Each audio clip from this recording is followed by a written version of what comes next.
Hello. Oh. Hello everybody.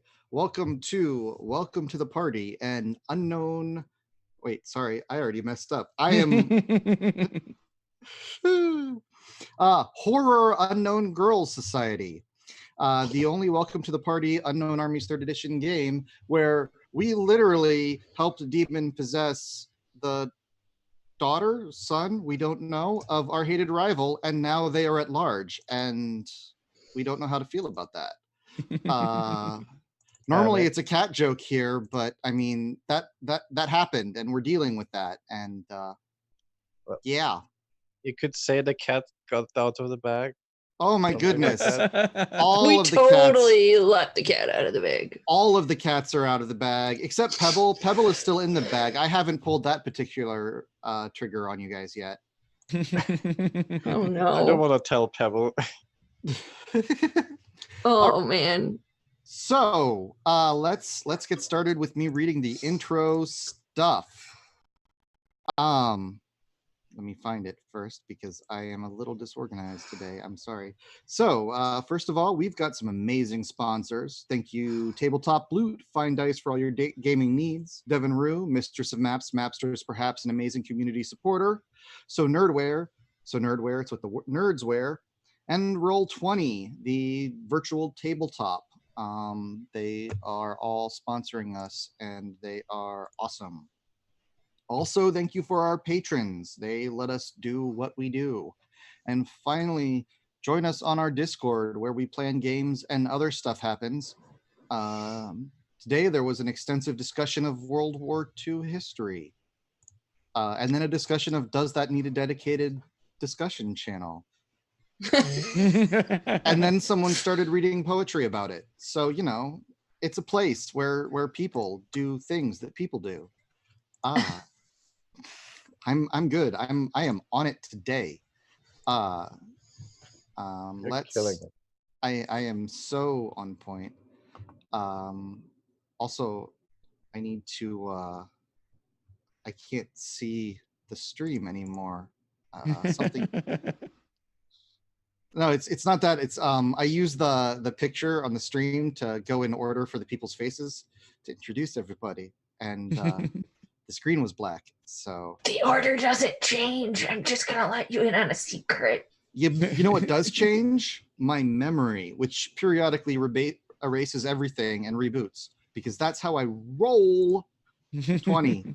Anyway, now I've got an ad for some reason. You know what? I'm just going to start because I happen to know by heart that Mara is one of the characters. So Mara, how about you introduce yourself, tell us your pronouns, and all of that other good Hi. stuff. My name is Theater Nerd. I go by they, them. I am piloting our feisty, college-aged, maybe in a love triangle, character named Mara. Wow, I don't know why that was difficult.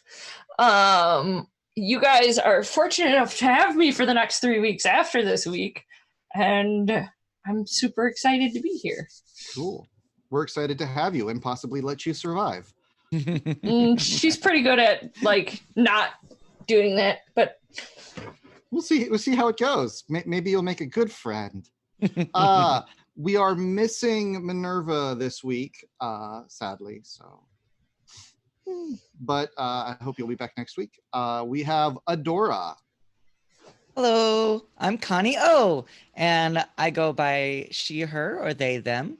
Today, I am playing Adora, a teenage trash witch who is just a little bit depressed all the time, but they've got trash to make witchcraft with, so that's okay, right?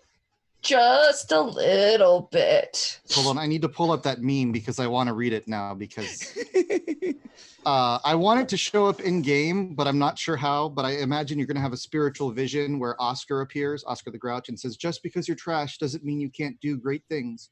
It's called a garbage can, not garbage cannot." And that just, I love it. All right. It's perfect. And we have Elizabeth, now spelled correctly on the overlay. Hooray! Yay!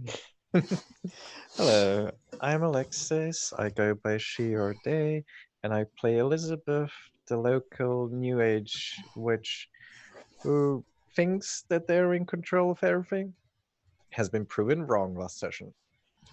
Was she proven wrong, or was she proven horribly, horribly right? Yes. I'm not sure one is better than the other in this case. She got knocked unconscious. I think there was no control involved. Okay, yeah, anymore. that was a big thing. By the way, thank you, Throck, for fixing the overlay. And finally, I am Silent Ferrets. I will be your storyteller, game master, dungeon master. It all depends on whether we go into a dungeon, a story, or a game. And yeah, I am here. Oh, my pronouns are he or she. What am I forgetting? Oh, right. We should start now. Oh, lines and veils. That's important. Because Unknown Armies is a mature game with mature things that happen, like pizza cats. No, actually, sometimes really dark stuff happens, and it can be bad. So we use safety tools of lines and veils, as well as script change, which is kind of like the controls on a VCR or a DVD player. You know, fast forward, rewind, stop. To help communicate things. Does everyone remember those, or do they want a refresher on how the script change works? I'm good. All right, I am going to go ahead as if everyone said yes, because I think everyone said yes. Oh, I didn't say anything. I think I gave a slight head nod. But yes, I'm good. Okay. Our lines and veils. We don't have any veils. We just have lines. Our lines, which are things that just won't happen in the game, are sexual assault, time loss for psychological reasons, relationship gaslighting, and animals getting hurt. If you want to survive this game, play as a cat. Maybe I shouldn't make a joke in the middle of going over the lines and veils. That was probably bad. On the flip side, I did say play as a cat, which was probably good. All right, let's move on. Finally, thank you to Andy, who is running the production side of things. This wouldn't happen without him. He is amazing. You might see him in chat for every now and again. So let me look at my notes and let's get started. If I recall, what happened last time was nothing major. Atropos was meeting with Minerva, discussing the terms of some sort of agreement. When Atropos got a concerning phone call that Adora and Elizabeth had kidnapped Cameron, Jaquette's son, Jaquette being the avatar who is diametrically opposed, or sorry, fighting over the same avatar title as Mara. Wasn't this supposed to be about opening a pizza shop, taco stand, LGBTQ safe space cafe? Cat cafe. I mean, we're still doing all of that in the background. So let's actually go there, because I feel like, and maybe I'm wrong about this, the first thing that happens is the team reconvenes together. Yeah, actually, there was a big info dump in the last episode that Adora got, and I'd kind of like to open with a scene where they are explaining this info dump to people. If you all don't mind, a kind of wall of information being thrown at you so that we can remember it from last time. All right, so here's what I'm thinking. Let's end up in one of the back meeting rooms at Pizzicato. We'll have Mara, we have Adora, and we have Elizabeth. And maybe you're recording it for Minerva? Yeah, that sounds good. Because Minerva's not here today. And it's just the three of you right now.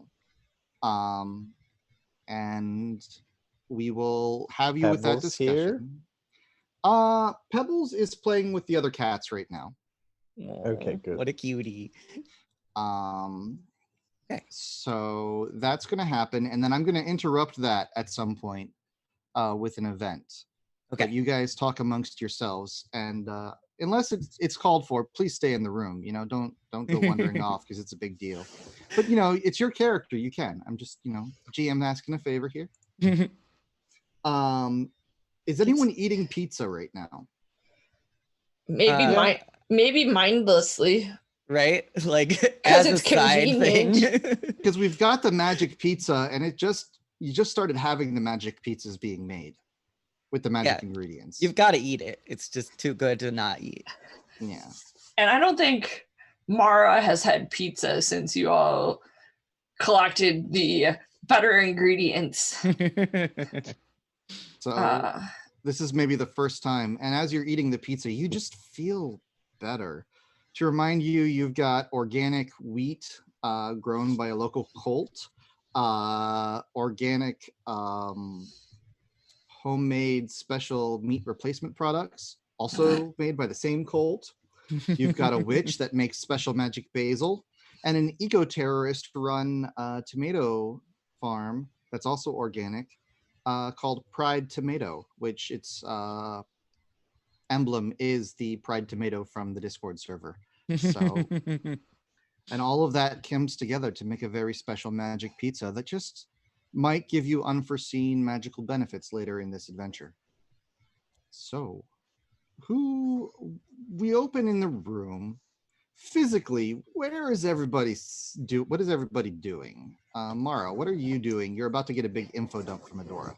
I'm probably sitting on our conference table because I'm a rebel. On the table. Cool. On the table. Now, if I recall, you are tall. Are you also butch? Like, are you built? No. Think like runner built. So Okay. like she has muscles, but it's a lot more of like burst of speed. Like she gets her cardio and her weightlifting from CrossFit. And how sturdy is the table? Like, do you feel like, no, I'm totally comfy on this table, or it's a little rickety, but I'm going to be here anyway because damn it, this is what I'm doing? I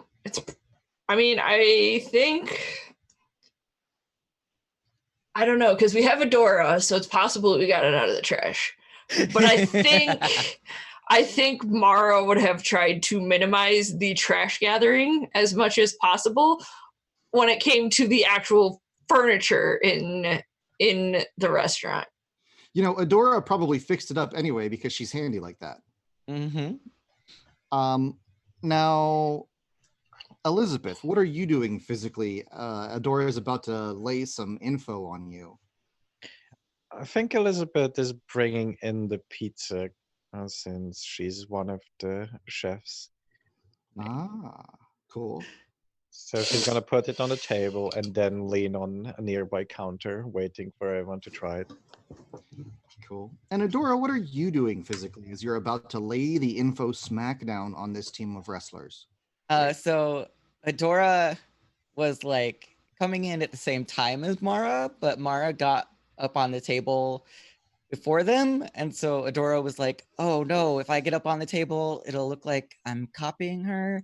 And that's not cool. What am I going to do? Everybody's kind of mad at me about this whole hospital thing and they want to know what's going on. So they're like leaning up against a fridge and like they have an arm like on their shoulder, like kind of massaging themselves like, it's okay, it's okay. And like chewing on their bottom lip and like they want to go grab pizza, but now it's all the way over there and it's right by Mara who's sitting on the table. And what if they touched? So instead they're gonna distract themselves by info dumping. So they're like, okay, so I know everyone's upset about the hospital, but like I've got so much to tell you and this will explain why everything at the hospital went so weird. Okay, so like I went out into the alley yesterday and I was talking to Bag Lady Trolley Witch, and we all know she's like the super coolest person in the world, but her past is like way more checkered than we ever could have imagined. When I asked her about the committee, she was like, oh yeah, they're fine. Like they have the free clinics and the food banks and shelters and shit. But Jaquette is a super butt face, and almost everyone involved in that was from this cabal thing. And like the Bag Lady Trolley Witch was in it, and the whole town. And like 30 years ago, they were fighting this invisible clergy or some shit. And like, oh my God, Bag Lady Trolley Witch was super fucking loaded. And like the cabal did this ritual and that they were messing with the stratosphere, and that's how the fucking UFO crashed. And it's like this magical artifact that like sucked in all these magical assholes so that they wouldn't be assholes and instead are just like incompetent or some shit. And like that's why my parents are over there. So apparently, like, if there was no UFO, my parents would be super evil magic people. But like, I don't know, a bunch of people jumped ship at that point because they were like, this is crazy. And like, okay, they said something about people who were sleeping or something, and this like other cabal involved with milk cartons. You know how they used to always have like missing people on the milk cartons? That was this cabal. And Cameron was one of those missing milk carton kids and is Jaquette's fucking kid. And like, apparently they tried to do this magic deal, but now Cameron's back, which means that deal is broken. And like some of the people did this other deal where they summoned like I don't know, butlers that can't speak, or you shouldn't speak about them because they're servants. I don't know. And those people went out of control and killed a bunch of people. And then there was a spirit inside my salon, and it was yelling at me through the mirrors with blood, and then it showed up at the hospital and it took over control of Cameron. It's not my fault. I didn't do it. Took over? Yeah. Yep. Like full on. Did you like, tell? Like, I feel like possession shit. Like, have you seen The Exorcist? That, like 7,000 times worse. Oh, well, I mean, part of me thinks that Cameron might be part of Jaquette's power. Part of me kind of just wants to go hunt down Cameron. Now, real quick question for you, Mara. Does this mean you're buying all of this? Because the last time we had you on camera talking magic, you were not a believer. I mean, let me put it this way. I think she's crazy. All right. Yeah, I think they're crazy. She who? Adora. Okay. Like, except maybe the part about causing the UFO to crash, but that actually raises way more questions for Mara than she cares to answer at the moment. Well, why don't we find Cameron? Cameron might have answers, unless it's your ghost spirit thing that you'd never thought to tell any of us about, and you let possess the body. Well, that's the good news and the bad news. Real quick question. I'm sorry to cut you off, Elizabeth, because I think Adora might have just triggered a self-check. Because one of the things is if you lie to conceal some aspect of your personality from a close friend or loved one who trusts you implicitly. Ooh. I think you did. I think you've been lying to Mara. I think that might... hiding it. Do you trust her implicitly? I would say that we're friends. Mara would like to take it further, but can't find a way to convince anyone in their life that that's a good idea. Elizabeth, do you trust Adora implicitly? Yes. There you go. That's a rank 5 self-check. For me? Yeah, for Adora. Okay, so I'm defending with notice. Cool. Oh, or should I use my teenager skill? Keeping secrets from adults. I feel like that would... this is not about the keeping of the secret. Okay. That would be if we were rolling for Elizabeth to detect if you were lying. Okay. Which is up to Elizabeth. This is more about your internal justification. Right on. Did you I succeed? passed. Yes. All right. Give yourself one more hardened self rank. Yay. Now, I'm sorry, Elizabeth, I cut you off. What were you saying? So Elizabeth was saying, the good news is that technically the person walking around is not Cameron. Before the demonic possession happened, I was attempting to talk to Cameron, who seems to be in a coma. And when the possession happened, both me and Cameron got knocked out. So on one hand, we can tell everyone it's not Cameron that's going around, and we didn't technically break any agreements. The bad news is that the person running around in Cameron's body is a Adora's spirit friend who we don't know their And abilities. yeah, and I wouldn't call them a friend, more like a horrible, evil creature that tries to like make my mind explode. So You're just saying that because they talk with an accent. hey, because they try to make my mind explode with their voice in my head. Okay, they can't help that they sound like a demon when they talk, all right? That's a bias. That's demonist. Anyway, Mara puts down the like piece of pizza she's taken one bite out of and puts it back on in the box, which I'm imagining is sitting right next to her, and just does this and doesn't even care if there is grease or pizza sauce or anything on her hands. I'm not sure that the fact that you let a spirit possess a person in a coma, like, I mean, maybe Jaquette would believe that. How am I Maybe. supposed to have stopped that? I can't stop spirits from possessing people. Can I tell if she's lying to me? Yeah, that would be. Because if I remember correctly, she was totally asked did, yes. explicitly if That's correct. You'd have to know if I was lying, though. okay. Well, in this case, I think Adora, you would roll either a lie, or if you have an identity that lets substitutes for lie or would let you do the thing. Okay. And then I'm trying to check. I believe it's a notice check for you, Mara, to see if you see through it. So both of you go ahead and roll. And again, identities can substitute for this, either if it's an of course I can, or if it just directly substitutes. Okay. Yeah, I'm very bad at lying. So I'm going to use my teenager skill, which is a bit better at it. Because Now, technically, Mara is an adult.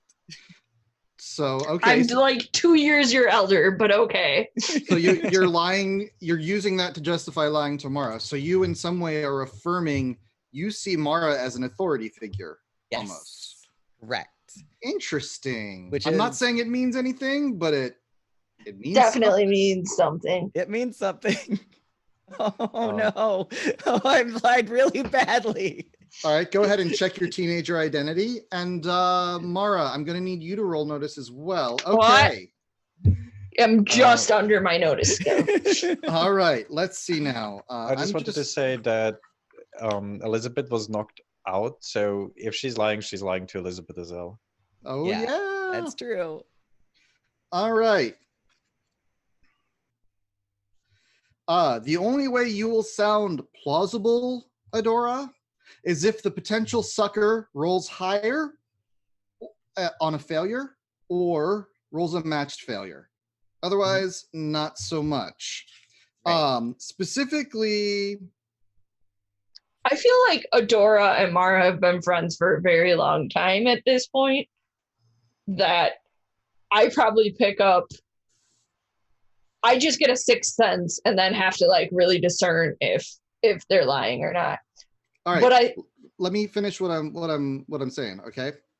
Normally, you can tell a lie if nobody cares without rolling. In this case, it seems like they care.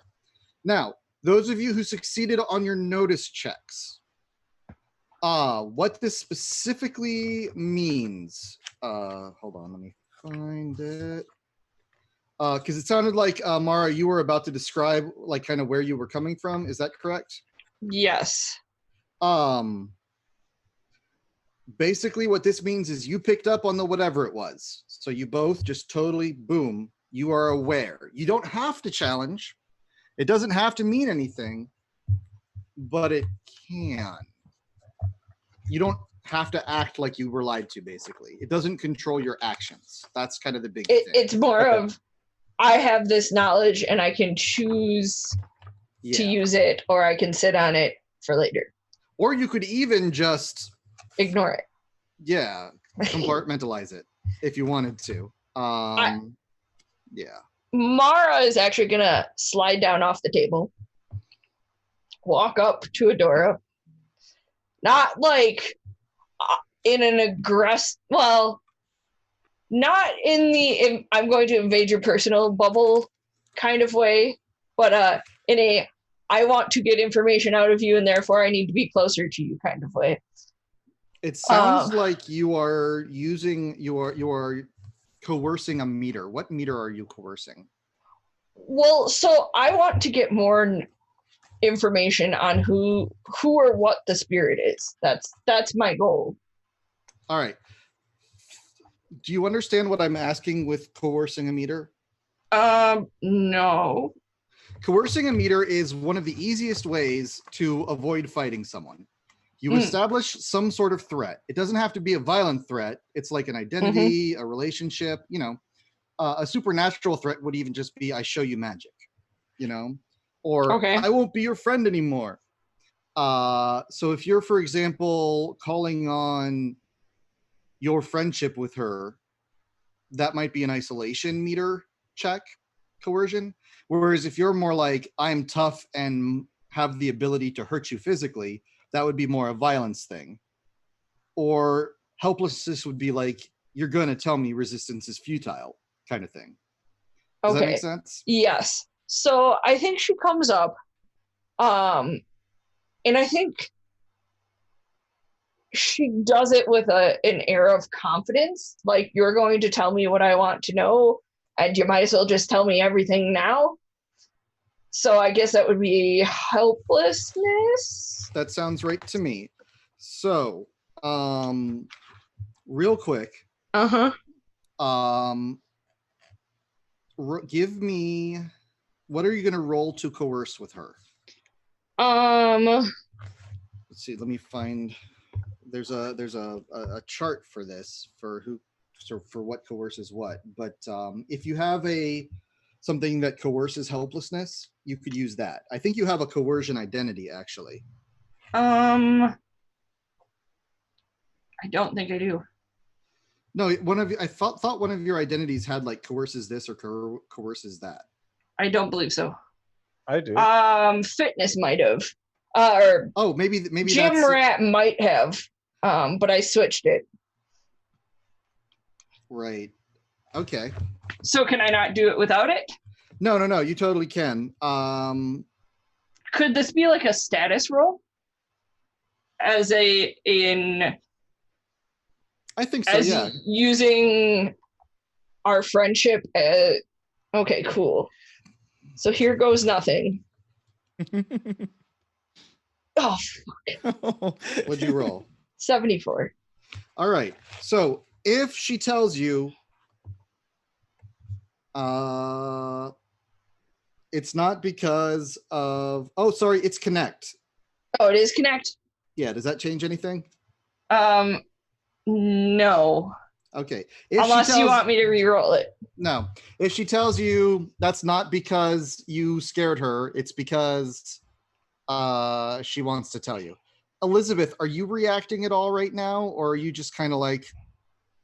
Yeah, I was going to say, while Maris is very in her face, Elizabeth is still like a couple of meters away and is just going to say like, Adora, I know when you're lying. Okay. Adora, this is what you've got coming at you. Do you break? Do you hold the line? Do you... Is Elizabeth going to actually do anything to try and coerce me? Or no, she's only making you aware. Okay. Dora is going to like cringe away from Mara, and then when Elizabeth speaks, is gonna just look over at her and be like, I'm not a kid. You can't just think you all know me all the time. And they're gonna run out. All right. I will, if depending on how far away I'm reacting to this. How are you reacting? I'm going to try to grab like her wrist or their wrist or their like arm in an effort to stop them from running out, or I'm just gonna chase her or chase them. So I mean, All right. If you're one way trying or to, the other. if she resists, are you holding firm? Are you talking me? Yeah, if like you grab her and she's still running, are you like gonna? I'm gonna try to keep her in or keep them in the room. All right, that's a struggle check. Adora, you get to dodge. Okay. Of course I can. I do CrossFit. Yep. Plus, I think you have CrossFit substituting for. It's struggle and fitness and dodge. I thought you. Oh, right. You get all three. Okay, go ahead. Yes. So I need an opposed struggle roll. Oh, son of a punk. All right, you get to mark CrossFit. That's great. Nice. Adora, just give me an idea of. Give me the dodge just so we can see what the fiction looks like. Okay. So Mara reaches out to take their wrist, and Adora. Did you roll dodge yet? I haven't. I'm actually Okay. gonna do dropout for Okay. my back off ability. Oh, cool. Oh, and I failed too. All right, mark dropout. Tell us what your back out looks like. Back off looks like. So, Mara reaches out and grabs their wrist, and they're like, "Back off!" And they try to bite Mara's hand. And it seems like Mara doesn't have a very good grip on it, and possibly flinches to avoid your bite. Does that seem good, Mara? I mean, I feel like she's been in protests before where Right, people so have gotten into her face. But I think it was more of a like, I didn't quite get a good enough grip. And in the effort of like pulling their arm away, they just managed to slip out of my grip. Now, Adora, this seems like a coercion, maybe violence. Back Okay. off. Does that seem fair? That's what it is. Yeah. All right. So, but Mara's standing firm because it doesn't freak her out. Right. Now, are you still taking off at this point? They're probably just like eye battling right now. Like, I don't know what to do in this situation, but I've already been stopped, kind of, and Okay, so you're not fleeing anymore, is what I'm getting at. Yes.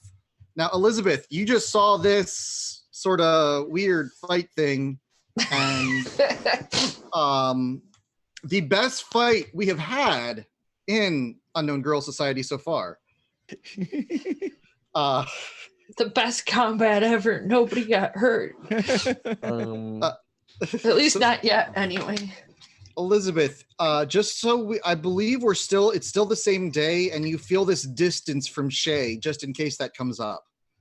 Mm-hmm. So it can be hard to connect to her right now.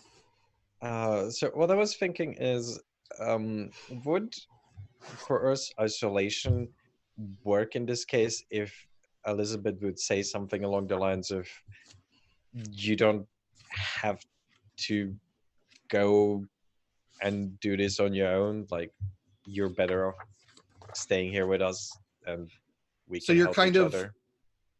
You're almost trying to convince her that going it alone is bad. It's almost like a gentle coercion. Yeah. You're like almost trying to persuade her. Yeah, and like, sit down, the pizza smells nice. Okay. Normally that would be a status, but do you have a coerced isolation? If I recall, that's a thing. So why don't you go ahead and roll that?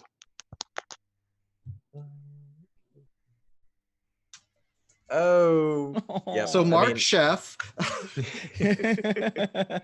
but you still say that, and Adora can still listen. It's just it doesn't come with the stick. This is great. Everyone's leveling up hard this game. I like it. This is really good. Pizza is still bad. No, the pizza's well. I don't know. Maybe the pizza's good enough to make Adora stay. Yeah, and I also still have to defend against it anyway, because it is a coercion.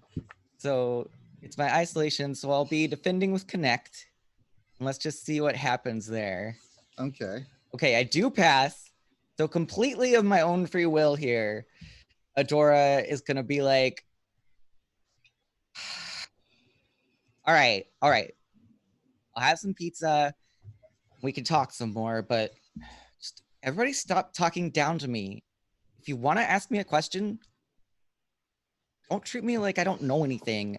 I know I mess up, but that doesn't mean that you're always better than me. As you take your first bite of pizza, it soothes you. It's not like a drug where it like deadens your emotion, and it's not like an antidepressant where it centers you. This is more like a hug or a blanket, and you feel a little calmer, just a little bit. Everyone else in the room, you also feel just a little bit like another bite of pizza might be good. Hell yeah. So Adora, Elizabeth this would like to say, like, you're right. I didn't mean to talk down to you. Okay. We're just all panicking. All right. I don't take kindly to being lied to. And I Mara, Yeah. I need to know if you're giving in to the siren call of the pizza. What if I say no? Then you have not given in to the siren call of the pizza, and it might I have some think- fictional reactions later. I think at this point she's full. Well, You can also just go over and just kind of enjoy the smell. That's acceptable. I mean, she's technically still in the same room as the pizza. But it's all about, are you positioning yourself outside of the pizza or inside of the heart of the pizza? Inside of the pizza. Not consciously if it happens. Let's put it that way. It doesn't have to be consciously, but I'm not going to take control of your character and make this call for you. I need an in or out. If you're on the fence, I hate it. I'm just gonna roll a D2. 1 is That's yes, fair. 2 is no. that's fair. Because I know too much about this game and I think that's clouding my in-character decision-making skills. So I said 2 is no, so she's not partaking in the pizza. All right. Elizabeth, do you resist the siren call of the pizza? No. Okay. So, Mara, if you've ever watched two people hugging and wishing you were a part of a group hug, that's what you're feeling right now. Dang. So, you have a chance to change your answer. Nope. Okay. I'm gonna stick with the dice. You don't anger the dice gods. All right. I'm gonna go in and mess with relationships a little bit because of this. Okay. Let me pull them up. Adora, first of all, I think this is going to boost your relationship with Pizzicato. Yep. And I think it's going to boost your relationship with Elizabeth. Yep. Because you stayed. I'm also think it's going to hurt your relationship with Mara. It's true and it's sad. Elizabeth, I think this is going to boost your relationship with the Cabal because you gave into the spirit of pizza. And it's going to boost your relationship with Adora. Is Adora's last name Bubble? Yes. Yes. Yes. Adorable. Is that the parents' last name as well? I think so. Okay. That's cool. Mara, this is gonna hurt your relationship to the Cabal. And it looks like you don't have Adora or Elizabeth as relationships, so it doesn't affect those. How much are we rolling for it? 5. It's a 5-point shift. So I just changed it. Oh, you cool. So I was thinking between last time that I should do the relationship changes more in the moment, because otherwise we have to remember it at the end and it's all confusing. Now, out of game, Theater Nerd, are you okay? Just checking. Yeah, I'm fine. Okay. Because, in real life, being on the outside of the hug is hard. So hopefully you are accepting the pizza, even if Mara is not. So let's continue. Elizabeth and Adora, you guys have reconnected and accepted that you are panicking. Mara, you're kind of suspicious and on the outside. Yeah, I want to know what other things Adora is hiding from me. Oh. Even if it's not a statistical relationship on my character sheet, it is a relationship that has been damaged by the fact that Adora has not been forthright with me. That's fair. That's fair. Totally. And I think she just kind of leans up against like the cabinets or the cupboard in the conference room and just sits there arms crossed and goes, this wasn't a matter of trying to tell you you're wrong or that you made a mistake. It was you hid something from us. And if we're going to fight whatever it is that's going on with Cameron and the committee on whatever the fuck long name it has, then we need to be in this together. And that means not keeping secrets about spirits that can possess people from other people. So any information you are willing to share with the two of us will be greatly appreciated. You're right. I'm sorry. It came up really fast. Like, the spirit's been trapped between the mirrors at my salon for like weeks, and I haven't told you because I know that if I tell you, then it's gonna get to the stupid coven at the university, and I just wanted to deal with it myself, and I didn't think it was gonna affect anyone here.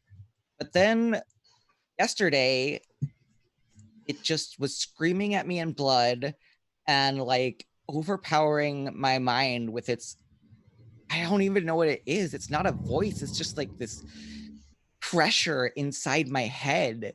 And it said it was going to start taking over somebody's body unless I like fed it or took it into myself or some shit. And then all of a sudden, I've never seen it anywhere else, but it was just at the hospital, screaming in my head, crushing my whole being, and was like, give me this person. And I was just like, fuck, I don't know what to do. Just take them.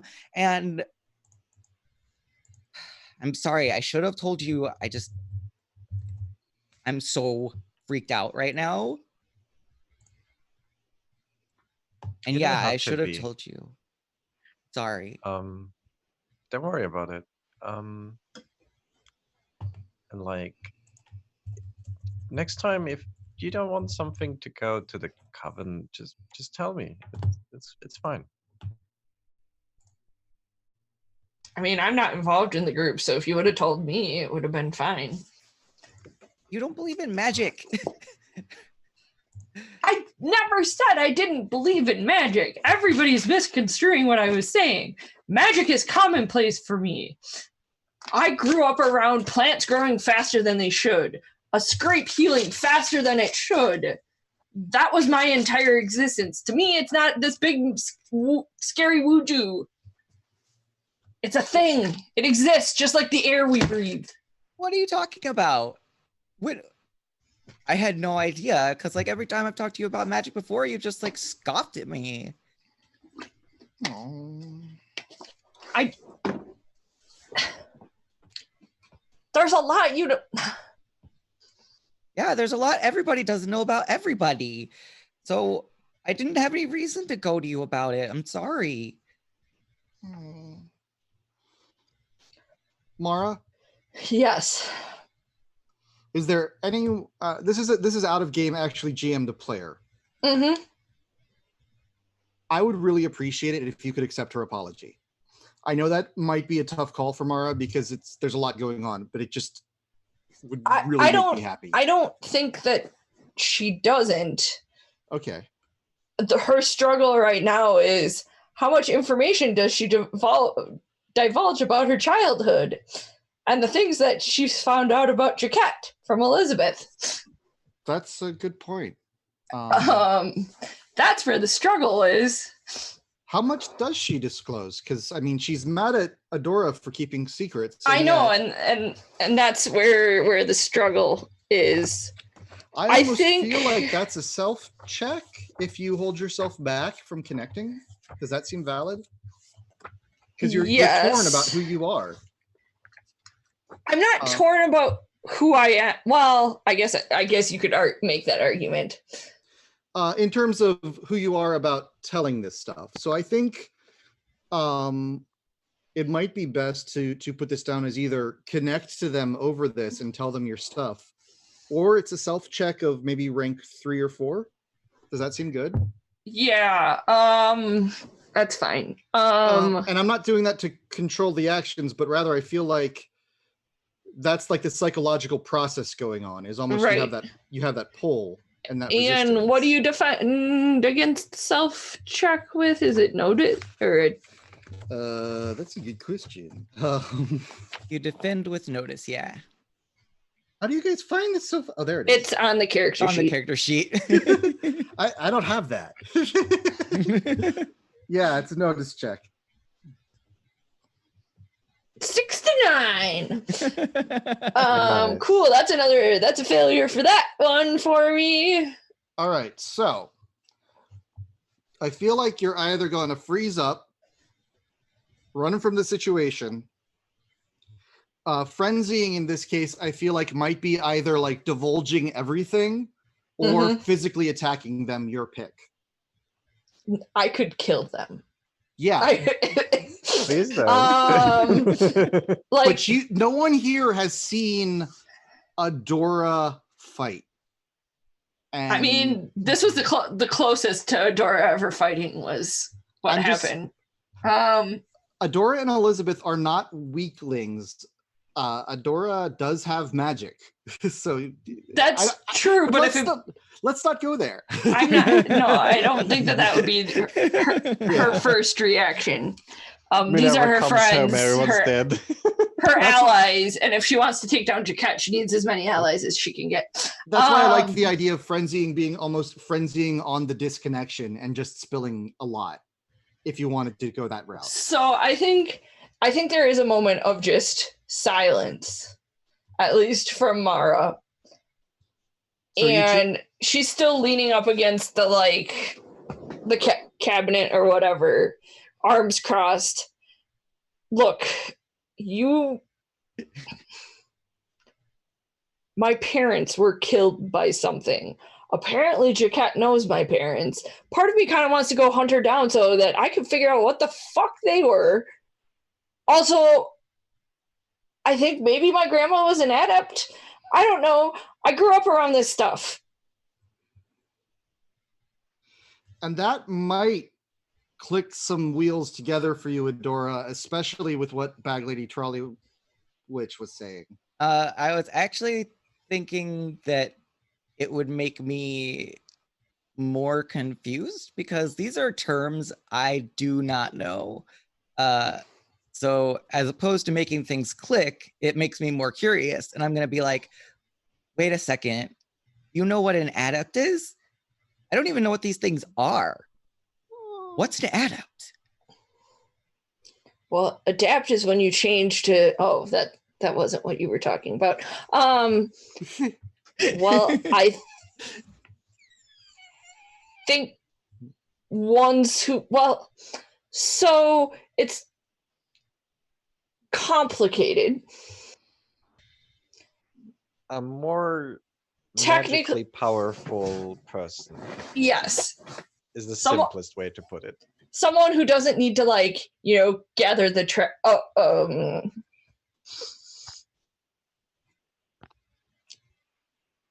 yes.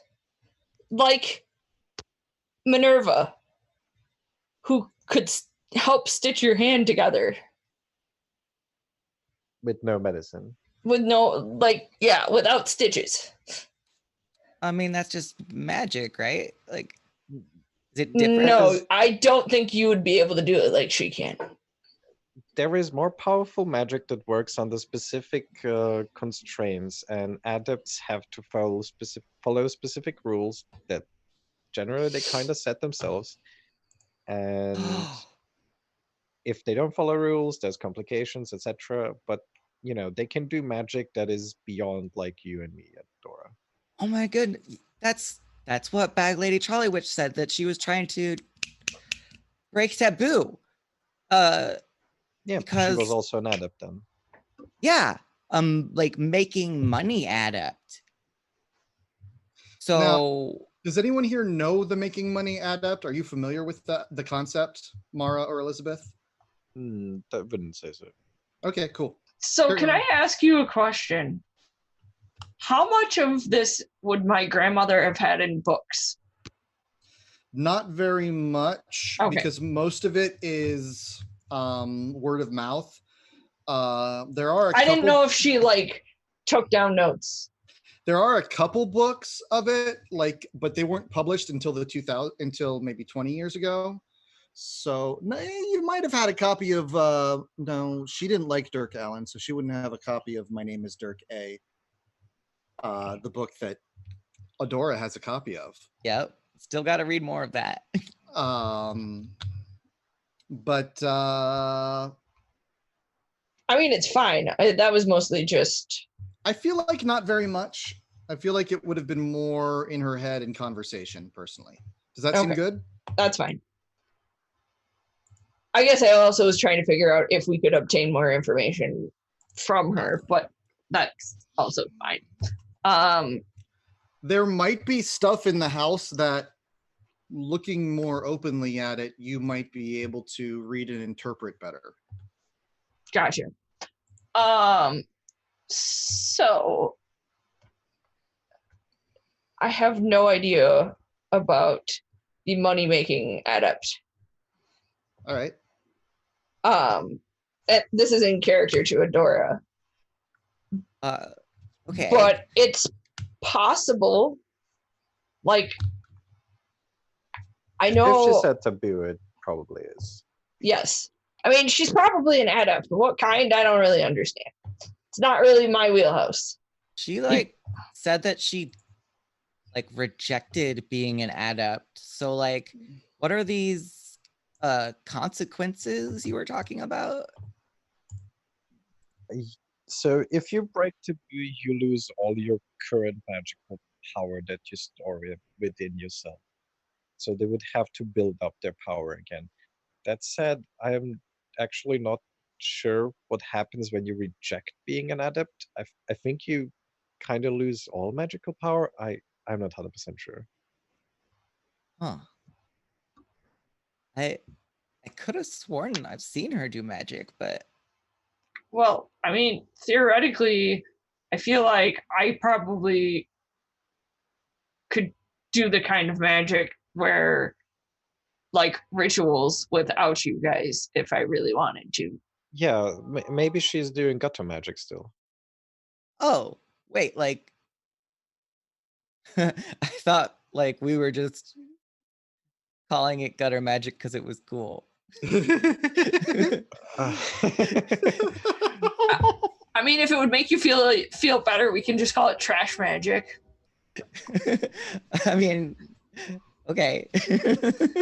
I mean, it sounds cool, but there's different names for different kinds of magic. Oh. And here I was just like thinking I knew everything about magic. I guess it was kind of childish of me to tell you all I wasn't a child when I actually don't know what I'm talking about, huh? Can I pet Adora on the head now? Please. Yeah. Mara, do you still want to be on the outside of this? Um, And I'm not trying to pressure you. I'm just double checking. I'm giving you another, now that the situation's changed. I feel like she's already probably come off the wall. Okay. And I think it's one of those, like, she puts her arms out for a hug. And then it's like Elizabeth pats Adora on the head. And if Adora comes into Mara's arms, Mara will do the like friendship hug, like we've all bonded, even though like our relationship has been hurt, we've actually been brought closer together. And Adora, like, totally not realizing that Mara was gonna go for like a friendship hug, is totally like a crying arms around the neck hug, like my life is crazy right now. I kind of felt that way as soon as Jacket walked into our restaurant. Between the extorting police officer and her, and then the whole like Minerva called it like a magic battle, something happened between her and I thing. Like this part of me wishes I could go back to living in ignorant bliss. I have a question for Connie. Does this heal the pain of the earlier thing with your relationship with Mara, or is it still rough and it needs some time? Adora is definitely feeling like this doesn't fix anything, and not because Mara is going to like make the relationship difficult, but Adora feels like they have to prove themselves before the relationship can improve. That makes sense. That was never Mara's intention. Stop being so hard on yourself. Oh, humans and their feelings. It's just getting in the way. Of everything. Honestly, though, that's really, in my opinion, very Unknown Armies, because the whole point is human feeling powers the cosmos. Like that's what the invisible clergy is human feeling powering the cosmos. At least according to the creator of the thing. That's why he thinks it's an optimistic horror story. So yeah. So is that the end of that scene? I think we need to figure out what we're doing next. Yeah. Before it's the end of the scene. I think Mara will hold Adora for as long as it takes Adora to calm down a bit. And maybe if it goes on a little too awkwardly long, they're gonna be like we need to like figure this next step out. Like I it'll don't be think okay. Adora's gonna take it to quite that long. Okay. They'll probably be like sniffling and like back away after a bit and be like, okay, sorry. And like Stop go grab apologizing. pizza. Stop apologizing. Well, so now that you told us about the spirit voice in your head who's possessed Cameron, pressure in your head, do we go after Cameron or do we not? Minerva kind of promised we will go after Cameron. Right, but we kind of need to like, is our goal to capture them and try to extricate the spirit and hope that they don't fall back into coma? Do we leave the spirit there? The coma is unrelated. They just don't want Cameron harmed. So we think it was a medically induced coma, and it might be beneficial to find them and try to get as much information before we give them back to Jaquette? So that was the thing that I tried to do. I tried to talk to them, to their spirit, while they were in the coma. Right. But because of the demonic spirit, I was unable to do so. So I'm imagine if Cameron stays in the coma or not is not really important. I can still talk to her probably. I know I don't know a lot about stuff, but while I was going through my like rant about what Bag Lady Trolley Witch had told me, it kind of got a little glossed over, but apparently the best way to fight Jaquette is to change how people see her. So if Cameron is Jaquette's kid, like we could probably use that against her image. I don't know how we'd want to go about that, but I just wanted to like. Which is why I want to get information from her. Also, at this point, I think I'm going to have Connie roll it. Give me a D10 plus 5, because we succeeded in finding lots of information we could use against our current biggest enemy. That's true. We did. We did succeed. Last session was not a failure. It's a success that we hate. Success with complications. Exactly. So That's that gives why us a I love boost. Powered by the Apocalypse games. So let's see now. So that means I can't. We were at 14 before. No. Yes. I feel like we were higher than that, but I guess I don't Wait. know. We had a 14 and a 19. I brain is a little foggy. I don't You're the have it one with the written down notes. in my notes. Sorry. I had it probably- written down. Well, so it's 6 for sure. How far And can we scroll back? Let's go I to mean, all the chat entries and see if we can figure it out. Actually, I think it was 10. So I'm gonna just add it onto a 10, if that's all right. Is that That's okay? fine. 14, because that would be because we succeeded in 2 goals. The spell. You can always check the notes later anyway. Yeah. All right, sorry, go ahead. So I was gonna just say that Elizabeth says, I would like to just quickly ask, my plan was to make peace with Jaquette. If we expose her and change how people look at her, that's not gonna end in peace with her. She's gonna lose power, she might lash out, she might run, I don't know, but that's not a peaceful solution. I don't think this is peaceful to keep someone in a coma because you don't want information getting out. I feel We like don't that's know why she's in the coma though. well, there are no birth records for Cameron. I'm guessing this is magic BS. They created a being. Adora mentioned that from the story that Cameron was a bargaining chip with these like UFO faction, whatever. I don't think it was. I might have made it a little confusing because I am a little confused.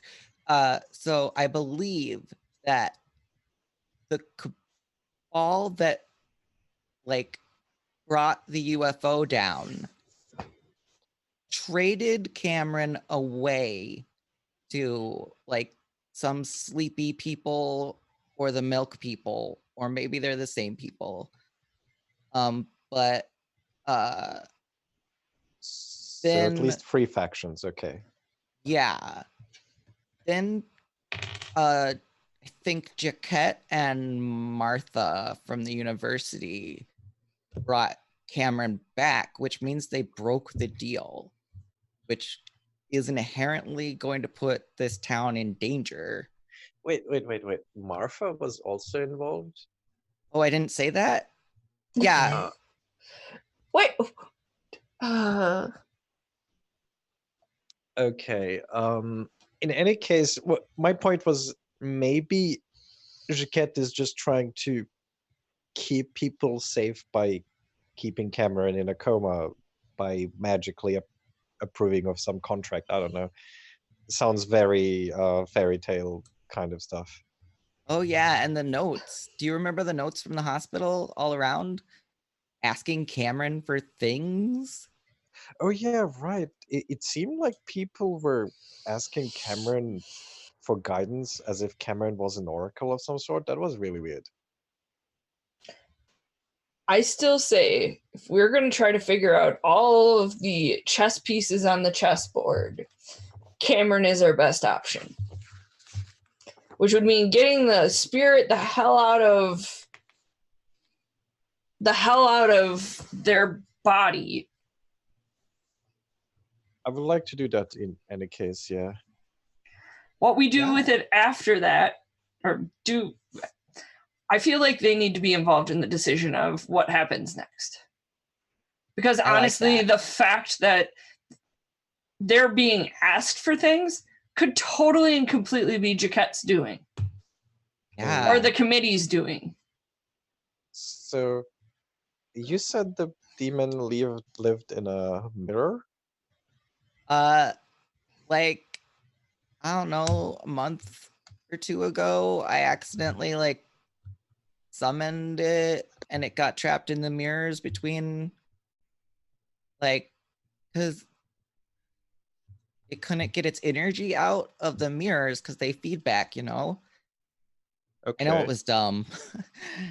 It was one of the first books of magic I was reading, and yeah. Sorry. Do you know what the title of that book was? It was like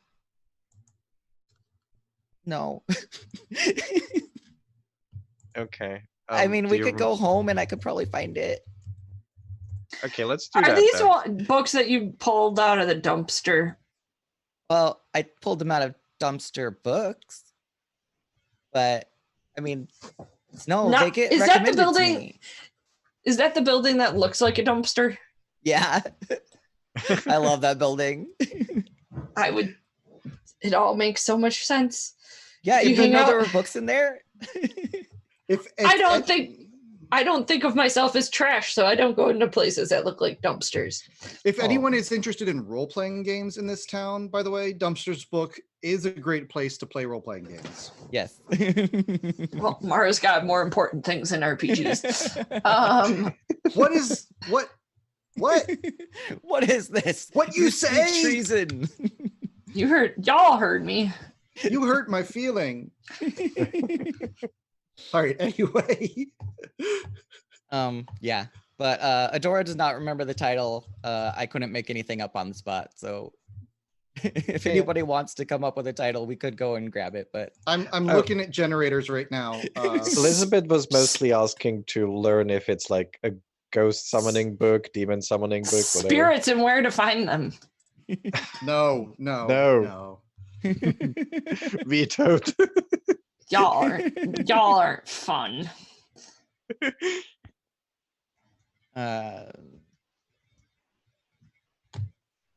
Yeah, I think that it was more of a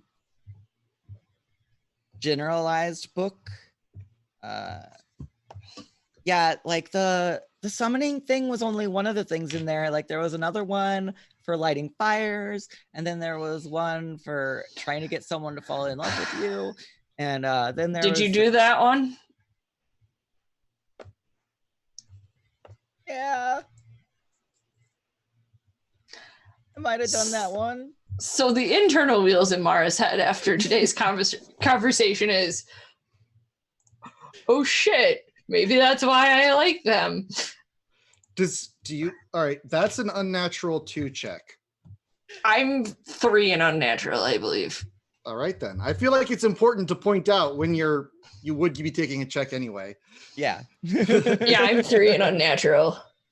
So you're like, fuck, that could be totally a thing. There was one for bringing roadkill back to life. That one was really gross. Why would I feel like taxidermy is like bad enough. Tell me you're not a necromancer and you didn't reanimate dead animal corpses. Because otherwise we're going to have words. I put them back. Excuse me? I put them back. So I feel like that's going against my obsession of righting the wrongs of injustice against nature. All right. Boy. I'm just saying.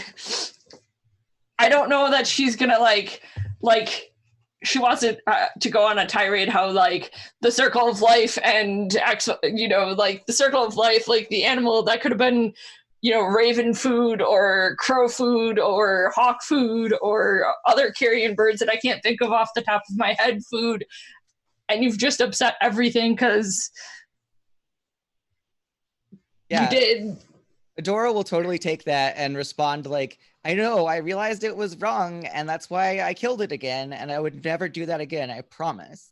By the way, the book was the folio of Forgotten Resplendent Maleficarum. Nice. God bless you. Is that good? I love it. Can someone write that down, because I don't have a thing. I'm trying. You can just to. copy and paste it into the chat. I had to roll dice, like physical dice. It didn't work. Can't you just copy and paste it from the generator? It didn't generate. It wasn't a generator like that. I had a table. I had to pull out a book. Now we're talking about it so much that I've forgotten. The folio of Forgotten Resplendent Maleficarum. Okay, got it. Also, I love that you summoned an undead badger, Yes, definitely a badger. and then you had to kill same undead badger. Yeah. Did you actually kill it? Yes. Oh It was undead. shoot! Oh shoot! Sorry. Let's move on. Yes. All right. So, we'll change that. Let's say that didn't happen. Does that sound good? Yeah. Just fast forward. All right, cool. Sorry about that. Thank you for saying something. So let's move on. So anyway, you had the book, you summoned the thing. So now what? How should we skip to the next? So what's the plan? Out of game, out of character, because we can get bogged down in a while. What is the plan that we think we should come to? I think we need to find Cameron. Is everyone on the same page for that? Elizabeth wanted to use the book and maybe call Martha to find more out about the demon specifically before we engage the demon. That makes sense. Which book? Like, you want to go see this one? Yeah, the one that Dora used. Okay, so how about what if the plan is, and we build towards this, Adora, you're gonna go find the book.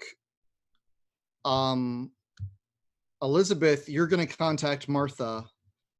Mara, what are you gonna do?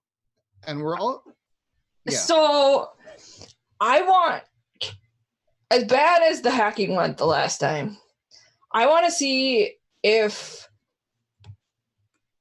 and you can tell me if I'm wrong on this, I imagine that there are like network in like this like downtown area, which I'm imagining the hospital is in, where we might be able to figure out at least some sort of path that Cameron would have taken to wherever they were going. Hack the CCTV? Yes. Yeah, that's a good plan. Okay, so we split up as we're leaving? Yes. Mm-hmm. All right. Theater Nerd, how long do we have you for now at this point? Like 50 minutes? 45 minutes. Now, we do have to take a break fairly soon. Do you want to... Sorry, go ahead. I was going to say, we could take a break now and just come back, or I guess it doesn't matter. Let's go ahead and take the break now. Maybe we can handle some of those scenes off camera, but roll for them if there needs to be a roll. And then we can come back together either outside of wherever Cameron is or talking to Martha. How does that sound? Mm-hmm. All right. Sounds like a deal. All right, so let's go on break.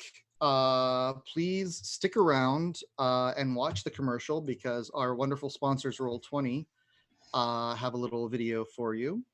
As we head to break, why not head over, if you're not going to watch it, and go to roll20.net/start/WTTP and sign up for your free account today. Over 4 million people use Roll20's virtual tabletop to power their games, including us. And you want to be like us because we're awesome. Was that too much? It was great. All right, let's go to break. Thank you all for watching.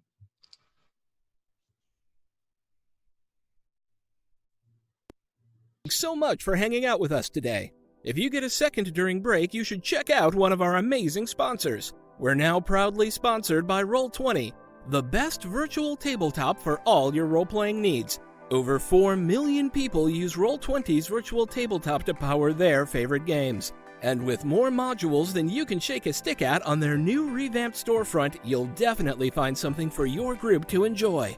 Sign up today by clicking the link below or heading to roll20.net/start/WTTP. Tabletop Loot is an amazing place to get your dice bags, dice boxes, and more. And now you can get 15% off your purchase at tabletoploot.com by using the code WTTPDICE at checkout. Tabletop Loot. Your party starts here.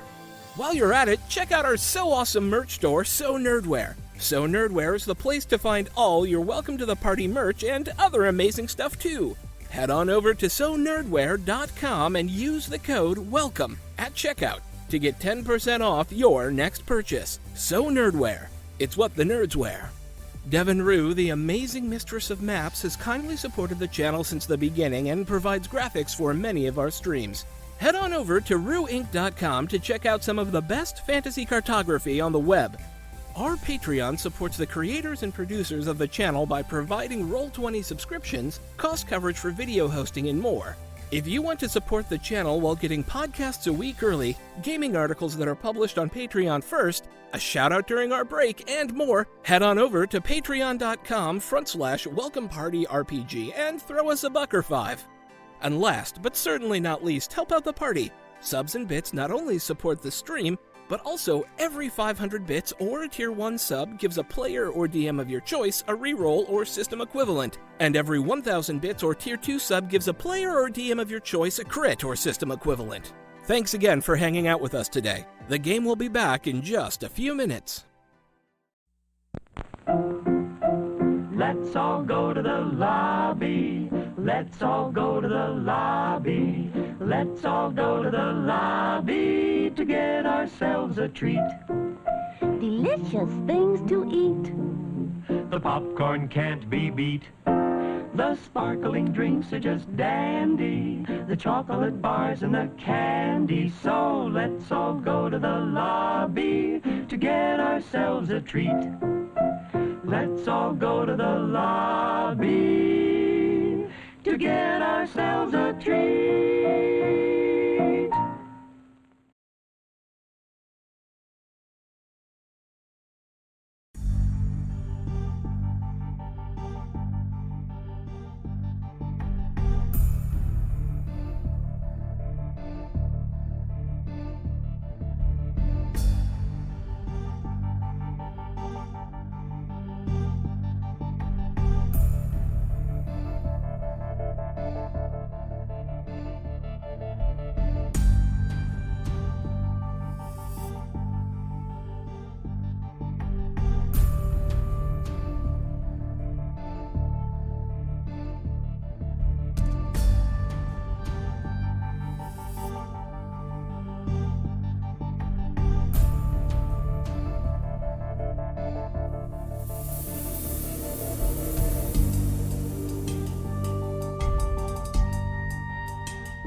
Hello, welcome back to Horrific Unknown Girls Society, the only welcome to the party Unknown Armies 3rd edition art role-playing game stream, where we have not only demon cats, not only walking coma patients, but especially group hugs over magical pizza. Ah. Anyway, we are going to open before the break. Mara ran off to do some cool hacking to figure out where Cameron went. Cameron, of course, being our walking coma patient, who is possessed by Stray, who we don't know much about. Adora ran off to get the copy of the book that they used. Adora, what was the name of that book again? That book is called The Folio of Forgotten and Resplendent Maleficarum. Yeah. That's the book by which Adora summoned Stray. Meanwhile, Elizabeth is going to make a phone call. Elizabeth, who you going to call? Ghostbusters. No. No, Although that's- if Ghostbusters existed, that would be super appropriate right now. I mean, there are 2 Ghostbusters in town. Not that Sorry. you know they are. No, who I'm going to call is my mom. No, not my mom. Martha McConnery, who's like my teacher and my actual mentor in mechanics. And the true king of the magical underground in this particular area. I mean, sort of. That's what she So- says. Yes. So, she picks up the phone. I can't remember how she talks, so I'm just going to do my best. Right. So, she's eating something when she picks up the phone. I'm going to not do enough. I'm not going to do a lot of that noise because, but, yeah. What can I do for you? Professor McConnery? Yeah. Am I yeah. interrupting? Interrupting what? That sounds like you're eating. Yeah. Does it bother you? I can stop. No, don't worry about it. I wanted to ask you if you know anything about exorcisms and where I could find information on those. At that, she stops eating because it was a randomly rolled character trait, and I don't know. But anyway, also she says, when you say exorcism, what are you referring to? What have you gotten yourself getting, into? like, ghosts out of people. I've gotten myself into nothing. I just want to learn. All right, give me a lie roll. Dingity dang.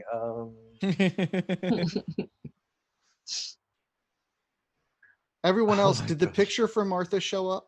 Yes. Okay. Well, Is it I'm showing failing up on that. the stream by any chance? No. Okay, interesting. Oh well. So let's look at what did 60 over 25. now, Elizabeth. That was a good try, but you're gonna need to work on that. So, what happened? Or alternatively, you can beg me not to ask, and we can get to the solving of the problem. Tell the truth. Adora got herself a demonic spirit on accident, admittedly. Okay. And that spirit is now in someone's body. And I would like to get it out. And who better to ask than, you?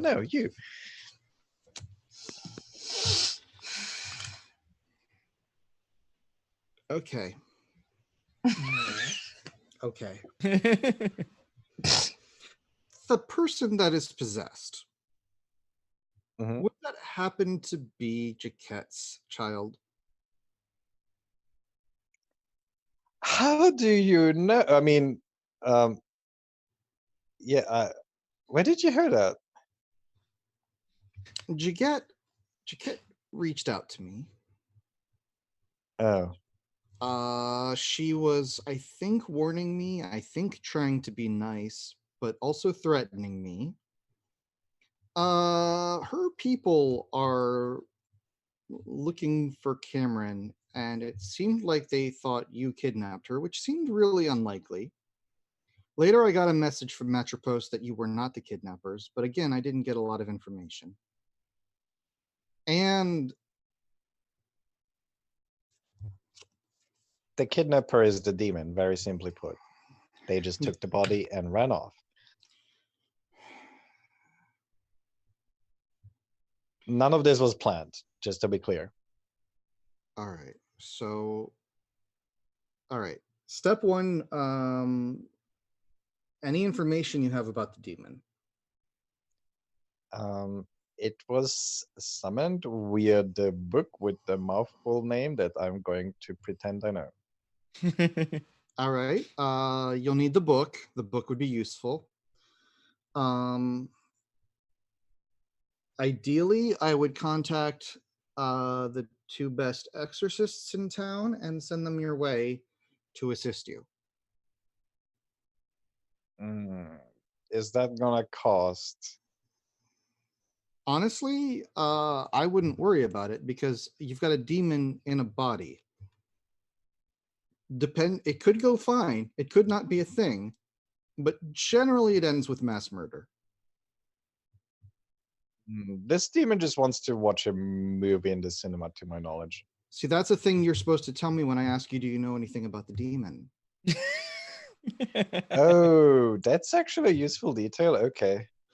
You got to understand, this is what a demon is. You take a human, you strip it of everything but it's what it's obsessed with.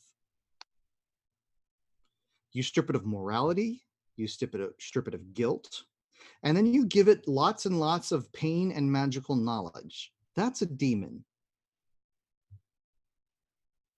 Now, out of character, I only remember the cinema thing. I don't remember if Fedora mentioned anything else. That's fine. Let's just play with you remember what your character remembers what you remember for now. How does that sound? Okay. So it's that's what a demon is. So they're not that different from us, but they don't have human attachments. Now, you have an advantage because since you helped it possess someone, you're probably on the closest thing a demon has to its good side. Which means you might be able to approach it better. The thing is, the demon is going to ride that person's body like a stolen car, pursue their obsession, and then probably get themselves killed and lots of people around them. Now, if it's cinema, like you say, they're probably going to go to the cinema. But have you ever been in a theater when something goes wrong at the cinema? Yeah, I get it. People panic. I'm not a child.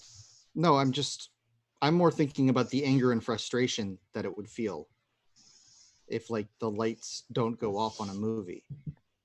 We might complain to the manager. They might murder the manager. Well,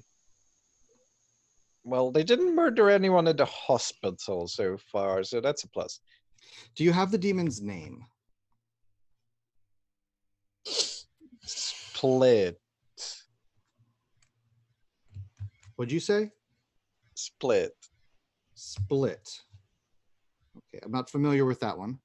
That's good. That's good. That means it's not very powerful because if it's a demon with like a name that people know that's been summoned a lot, it could be really, really, really dangerous.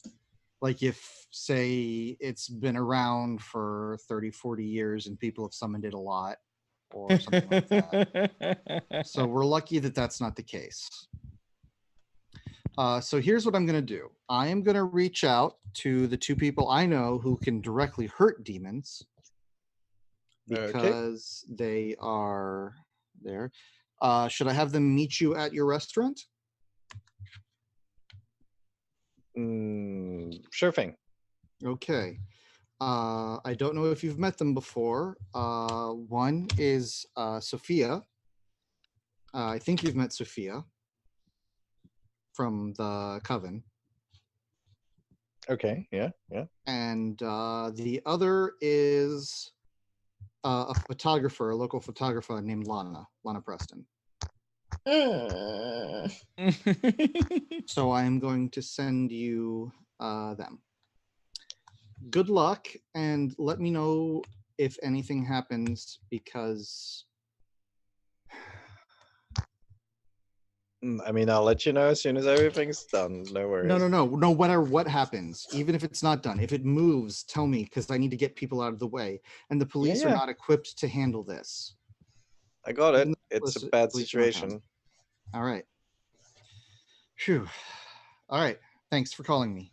You're good. Bye. I had one question.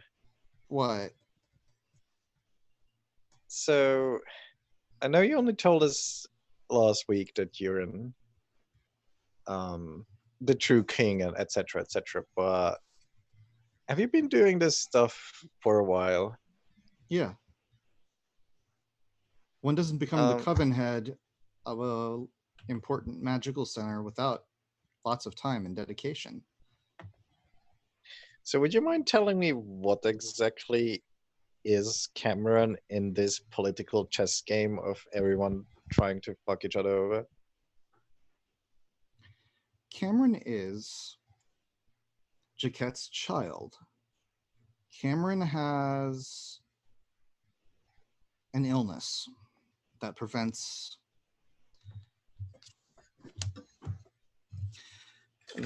her from functioning well most of the time, and she spends a lot of time unconscious and in a coma.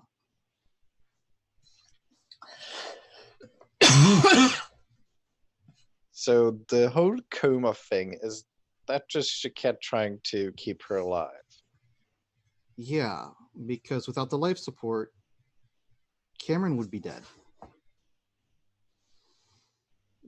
Okay, so we probably want to do the exorcism in the hospital. Well, the thing is that Cameron, when they're unconscious, can't feed themselves. And if they're unconscious for a year, quite frankly, I'm surprised Cameron can walk. That's something I'm very surprised at. Oh, Cameron can walk.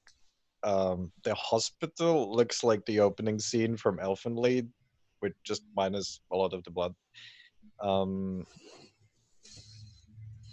So why exactly is the connection to, like, you know what? Never mind. I will talk about this later. I'll go and try to fix the whole situation. But I need to know something. Why were you looking into Cameron? What were you? Goodbye. Okay, so Elizabeth, this is basically your mother figure you're talking to. Yeah. So I feel like that lie maybe calls for a bit of a self-check. What do you think?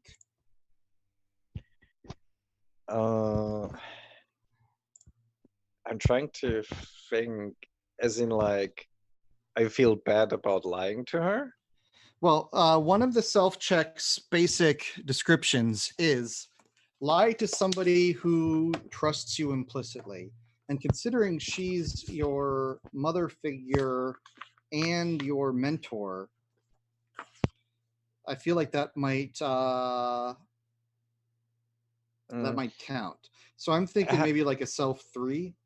I have a counter argument. Sure. Elizabeth is less lying and more has become extremely suspicious after learning that she was involved in much more than she knew she was in her past, and kinda has lost trust in her. Then I feel like that's an isolation check. Yeah, that works though. How about an isolation 5? So Is that the case where resist challenge would work? Yes. So in this case, you would resist with connect, or if you have something that resists isolation, you could roll it. Oh, this one worked. All right. So give yourself a hardened isolation notch. And I think I'm gonna knock 5 off of your Martha relationship because you were part of the demon unleashing. I mean, you didn't do it, but A quick question though. If I'm not mistaken, using resist challenge doesn't that stop from notches happening? No. No, that okay. prevents failed notches. What happens is you avoid a failed notch, you Okay. get a hardened notch, and you don't freak out. All right. Okay, so meanwhile, you get off the phone call. Adora's made it back with the book, and Theater Nerd is back with the information that yes, Cameron was seen going into a local movie theater. No one has come out since whenever it was that you guys confronted Cameron. So, I just want to mention that Mara probably has come more kitted for a fight. What is at this point? What does that mean in your case? There are probably knives. There might be a gun someplace where you don't see a gun. And of course, she owns it legally, and actually, maybe she doesn't own it legally. But like, they don't imagine taking down Cameron or capturing Cameron to be an easy thing to do. Okay. If you want a gun and all of this equipment, are you getting it from the group? I think she has them from the group, but she has not gone to like headquarters to get it. This is stuff that she keeps on in the event of emergency or having to deal with things. All right. As the GM, I need to know if you're packing a firearm. Yes. Okay. But it's concealed. Like, it's not out in the open. What firearm? Probably just a small handgun. Do you have anything on it, like a silencer or anything like that? No. All like, right. if she uses it, it's a very last resort kind of. All right. So Elizabeth and Adora, you get in, and then Mara walks in looking like she's going into an action movie. What do you do? I don't think they're gonna want you bringing that into a movie theater. I think that's gonna be the least of our problems. But good news, I got 2 people on the way. You think I'm walking through the front door? Listen up, I got like professional exorcists come. They're gonna come here in a minute, and then we're gonna go to the cinema. And then in walks this guy. Let me see if it comes up. It's a tall man, and his eyes are covered by the brim of his hat, which is kind of an old dusty hat. He's got a long coat on, and he's smoking a cigarette, and he looks emaciated, and he's staring at the ground. And on his shoulder is a small black bird that sits silently, no noise. And you know how normally when you see a small black bird, there are parts that aren't black? Yeah. This is not like that. The beak is black, the talons are black, the wings are black, everything's black.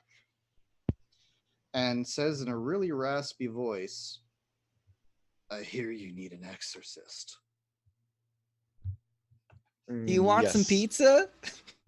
Or a taco? No. We're just waiting on your colleague, and then we can get going. Don't have colleagues. I've been promised 2 people, so you're gonna have to wait. And they are children. You want me. Pebble is going to come out from the cat room and start nudging this guy's boot. Hi, Pebble. Hello. This guy's trustworthy and good. What about the other exorcist in town? Oh, right. They call themselves exorcists. I have banished this demon before. You want me. Okay, let's rewind 2 seconds. What's your name? I'm Elizabeth. You may call me the Herald. I am not permitted to use my given name anymore. Because you've murdered that many people? So like, you're in witness protection? Have you heard of the Rooms of Renunciation? No. No. Then the explanation is something we don't have time for. Something happened. It was magic. That seems to be the running theme in our lives now since opening the pizza place. Anyway. Mara, it has been a running theme in your life since you were born. You, mate, are not creepy at all. No. I'm assuming I'm creepy. He takes a long drag on his cigarette. I like you. Can we work with this Also- guy instead of those stupid people that Martha's sending? Yes, he is but- one of the guys that Martha sent. No. No. Elizabeth said that Sophia and Lana were gonna come. I assure Okay. you, I'm neither of those people. Okay, can we move outside? I don't want you smoking in here. He looks around, laughs. Fine. Let's go. He goes outside and waits for you. Do I get any sort of vibe from this guy? I mean, other than he's creepy and he's a smoker. Give me a notice check. Come on, Mama needs a new pair of shoes. I succeeded, barely, but I succeeded. Something is wrong with him. Something is wrong with the crow. Something is wrong with his face. I've got another picture that isn't literally what you see, but is sort of metaphorically what you see. But I got to warn you guys, it's a triggering picture. Okay. It's not a pretty one. So I'm going to put it out. Ooh.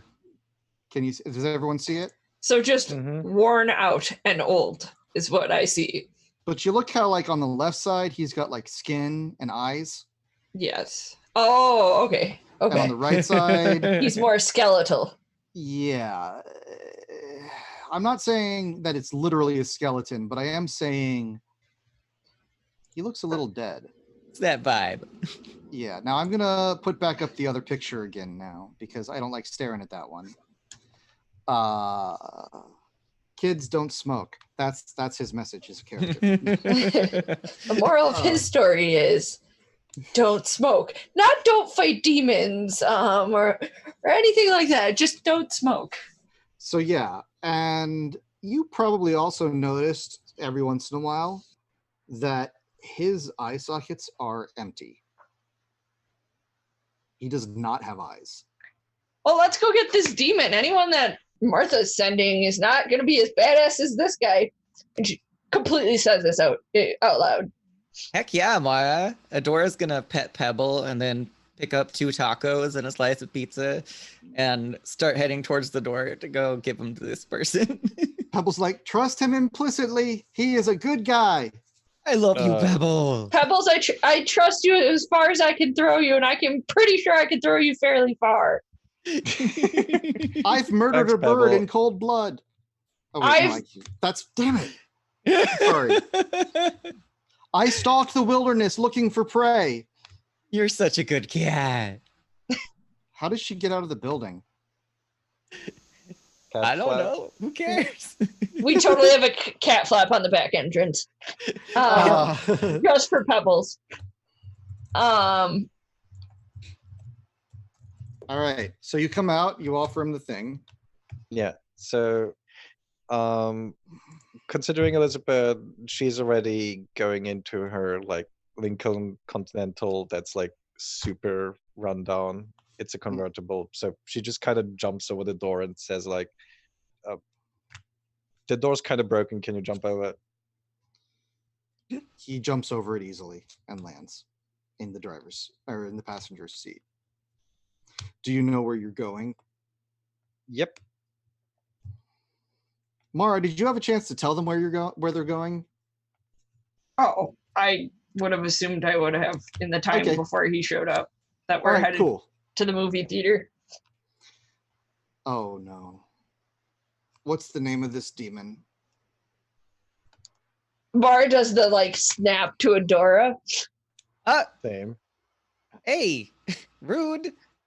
You're intimately familiar with this guy. Snapping is what you do to dogs. No. My head does the like quick turn to like I thought you snapped. Okay. No. Never mind. Then it's all fine. Stray is what they called themselves. Really? Yeah. Give me the book. You have the book on you, right? Yeah, I'm gonna get it back, right? Do you want it back? Yeah. Probably shouldn't. Okay, here you go. He starts flipping through it. I haven't seen this in a long time. In the meantime, I'm driving to the place. Here's my book back. Yay! Wait, he just called it his book. Yeah. You're the author? I mean, I guess that. Never mind. Let's go. Let's fight us a demon. No shit, dude. Like, we're not even close to the movie theater yet. Tell us more about you writing this book. I have forgotten tons of magic. I've done more. I killed Stray a long time ago. Then how is he alive? He's a demon now. No, I killed Stray as a demon. Demons come back. What? It was a long thing, and it got me. I'm just happy to do it again. This is so exciting. Adora, I'm so proud of you. You summoned such a big demon. I know. I didn't even know I could do that. This is not a good. It is pretty impressive, honestly. It's pretty cool. Doesn't make it a good thing. It does not make this a good thing. And then to let it possess a person's body. Yeah, that was a bit. No, I know, but we've all got to start somewhere, and now we've got the Herald here to help us out. It's just Jaquette's child. Who cares? I think Jaquette cares. Who cares about Jaquette? I sure don't. So, but that doesn't mean I don't care about the kid who is wrapped up in something that I don't think the kid had a choice in. That is true. The kid did not have a choice. The kid was a victim. And I'm starting to feel like I don't have a choice, and this is starting to feel like a whole load of bullshit. You don't have many choices, Mara.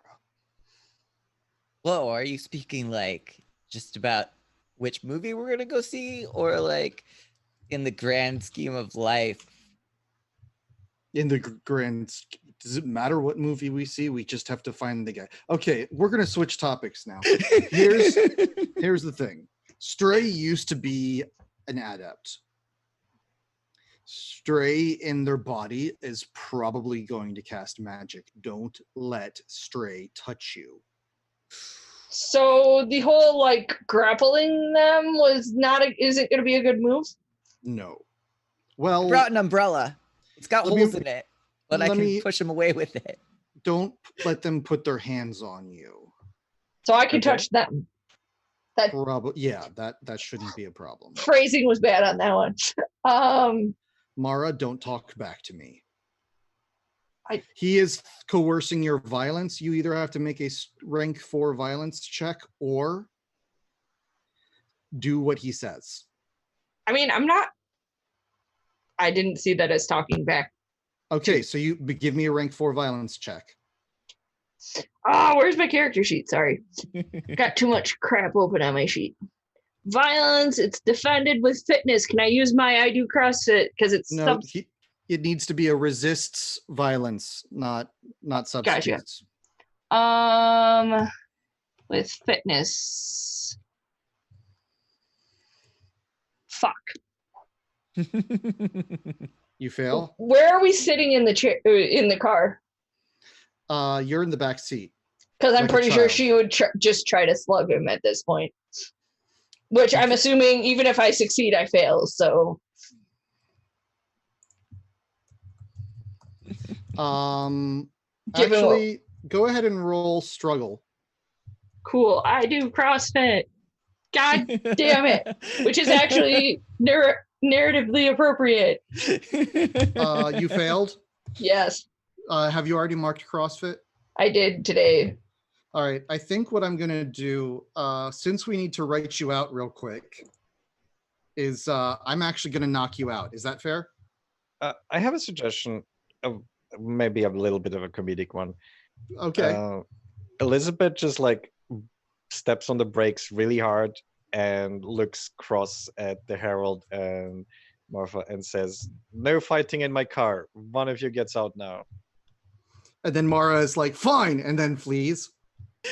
Yes. She probably actually like runs off, but in case you don't finish this week, still is heading like not directly the same route as the car, but like off and runs through like back alleys to get there eventually.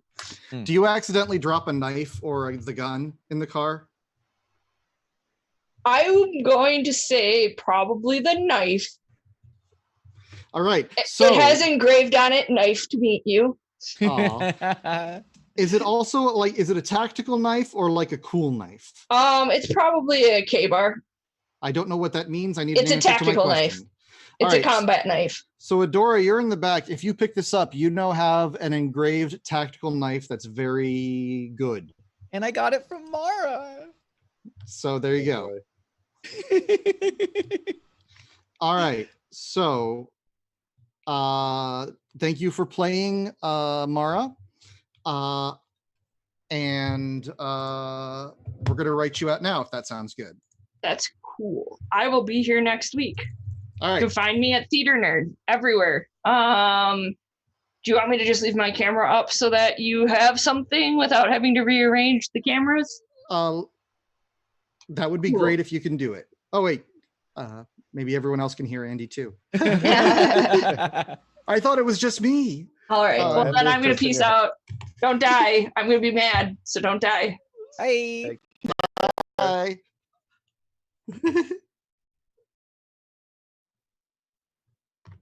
Can I? Oh, I can't do that.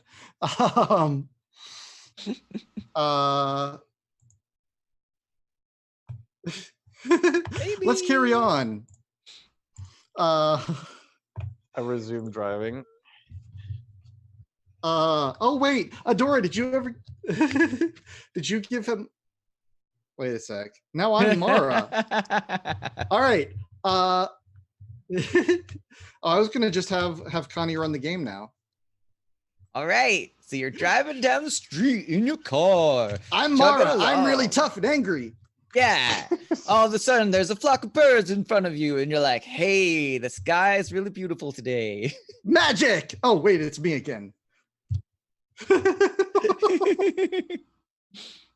Okay, so did you ever give him the taco and the pizza? I offered. So depends on whether or not he took it. Let's do it now. Let's say you're giving it to him now. Okay. So Adora's like leaning forward and like, oh, I brought you some tacos or pizza for the road, so you're not hungry for when we fight straight. He looks at the pizza, sniffs it, takes the slice and feeds it to his crow, who swallows the entire piece in one bite by opening its maw bigger than a bird's mouth should go. Oh my goodness, you are so cool. Unnatural 2. Unnatural. Okay, I'm fine. Uh, I love Well, it. I'm fine too. so he sits there. So the big thing is, don't let him touch you. He's going to Okay. be eating salt. So He's gonna- popcorn Yeah, and pretzels. probably. Here's the thing. Salt burns this particular demon. So it'll probably waste the body, burning it from the inside out by consuming salt, and then try to possess someone else. Okay. Do you have a mirror? Actually, I was thinking about this earlier, and I want to run it by you. Because we had some time, and I had to go back to pick up the book. Mm-hmm. I also know from previous rituals that we've done that we've needed things that were tied to whatever we were trying to affect. Yelp. I want to have had Adora go into the salon and have accidentally broken one of the mirrors he was trapped between and taken pieces of it out in a trash bag. So they have the pieces of the mirror that the demon was trapped between. This is from when you first summoned Stray, correct? Yeah. Perfect. We can trap them in here. It'll still be able to move to the thing, but we might even be able to stop it temporarily from possessing, at least for now. Oh, cool. I was right. The Nice. salt is going to make it easier, but might kill the host. Do we care Yeah. if the host survives? I kind of do. All right. I'll do my best, I suppose. Please, All right. yes. What about, you know what? All right. So you guys get there. You approach. I'm gonna have it be old timey, like a TV show, and it's got one booth like at the door, you know, with the double doors, with the booth in the Nice. middle, and the person who is sitting there can't move. They have hands, they have a face, and they look terrified. You walk up. What do you do? Adora's trying to show off, but being oblivious and like really casually stepping up to the like ticket booth and like leans against it. They haven't even looked at the person inside because it's service job. You don't pay attention to service people because society's messed up. Wow, rude. Yeah, exactly. And they're like, we'll have 3 tickets to whatever's showing in Theater 7. Okay, here you go. She passes you the 3 tickets. Wait, Adora, what? Excuse me. Have you seen this tall girl maybe heard going into the theater? I'm gonna put up Cameron's picture now because Cameron totally looks like the 30-year-old she is. Not really.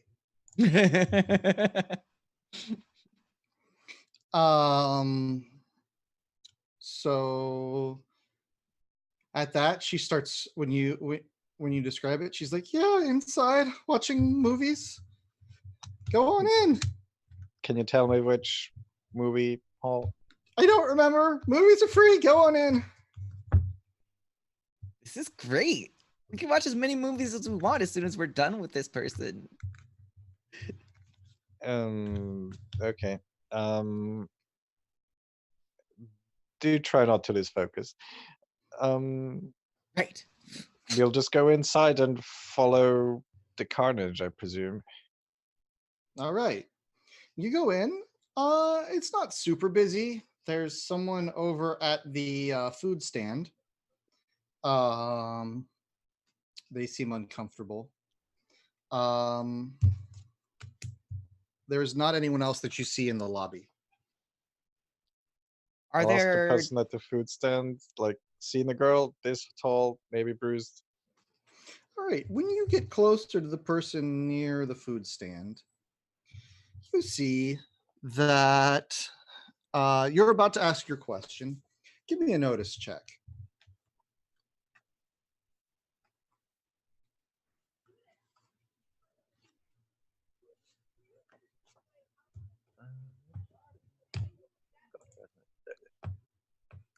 That's 12 under 55. Hell yeah. Nice. You're about to ask this person, but then you realize they are having trouble moving their mouth. Oh, This particular sad worker, who his name tag says Bob. no, Carol, Oh, but it's a dude. Carroll all right. says nothing because their face is permanently fixed in a smile, as in almost like their face has been modified to be a giant jagged V where the smile literally stretches from ear to ear and is permanently fixed, so they can't actually open or shut the mouth. It's just stuck a little bit open. Now, the question is, did the demon do this or the company? Haha, social commentary. So this is going to be an unnatural 5 check. Oof. I'm over there looking for salt, so I'd probably have to roll for that too. Yeah. Defend with knowledge.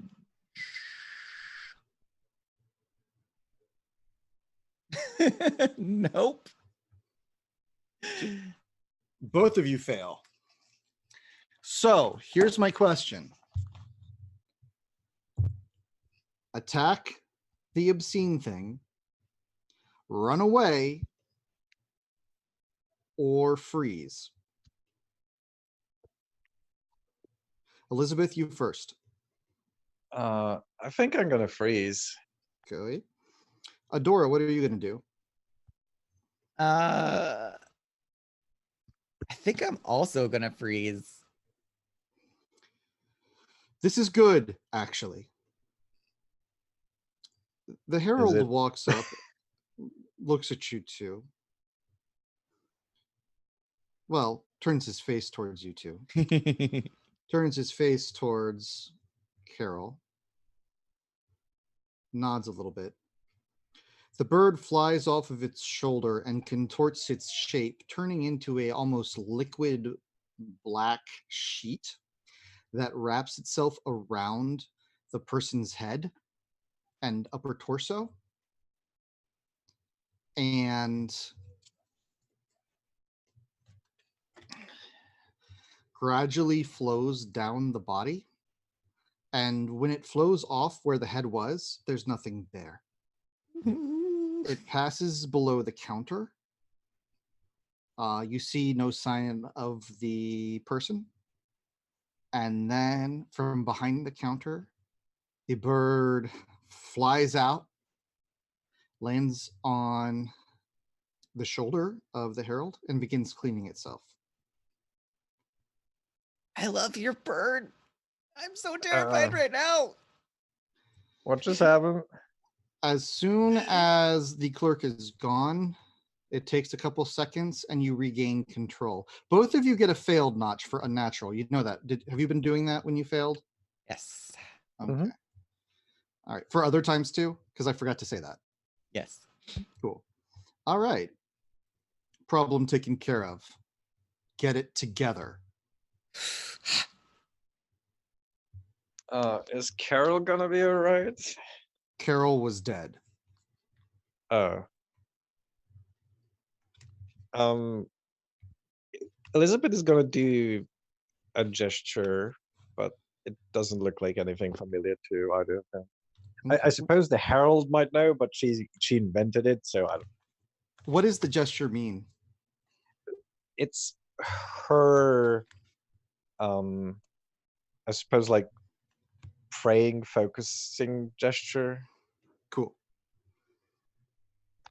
Can I find a giant salt shaker? What do they do for like salt at They usually have movie theaters? I really forget which big one. salt shakers that are like Like a cup. tavern mugs with a hole Like a on grate top. over them. Yeah. Yeah, you find a couple of those and a big bag of just a plastic bag filled with salt. Does that seem like a thing they'd have? Like a trash bag sized thing of salt? Probably. All right, so you find that. Hey y'all, I got salt. That's dangerous to them, right? Yes. We're trying not to kill Cameron if we can. We'll take Cameron to the hospital after the exorcism. Yeah, and isn't the salt really only a danger to Cameron on the inside? I look over to the Herald. Harold shrugs.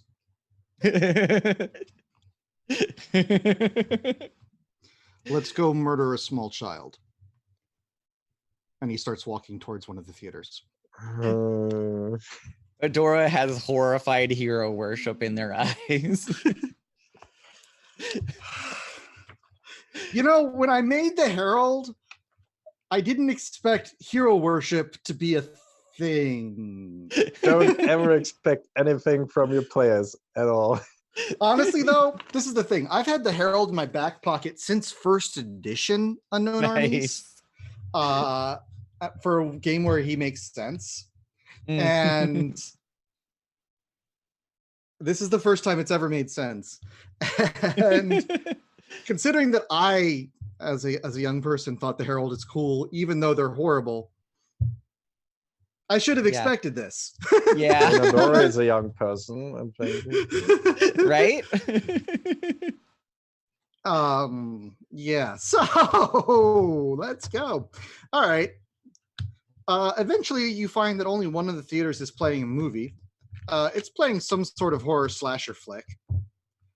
And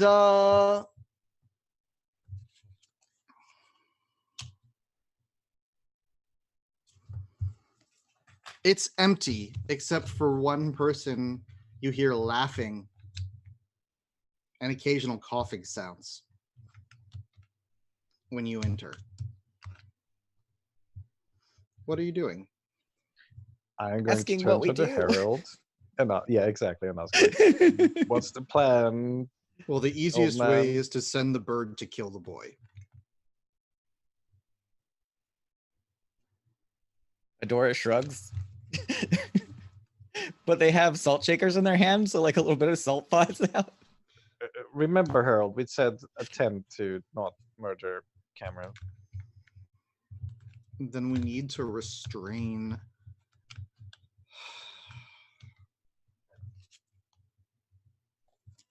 Then we need to restrain. What was the name again? Cameron. Then we need to restrain him.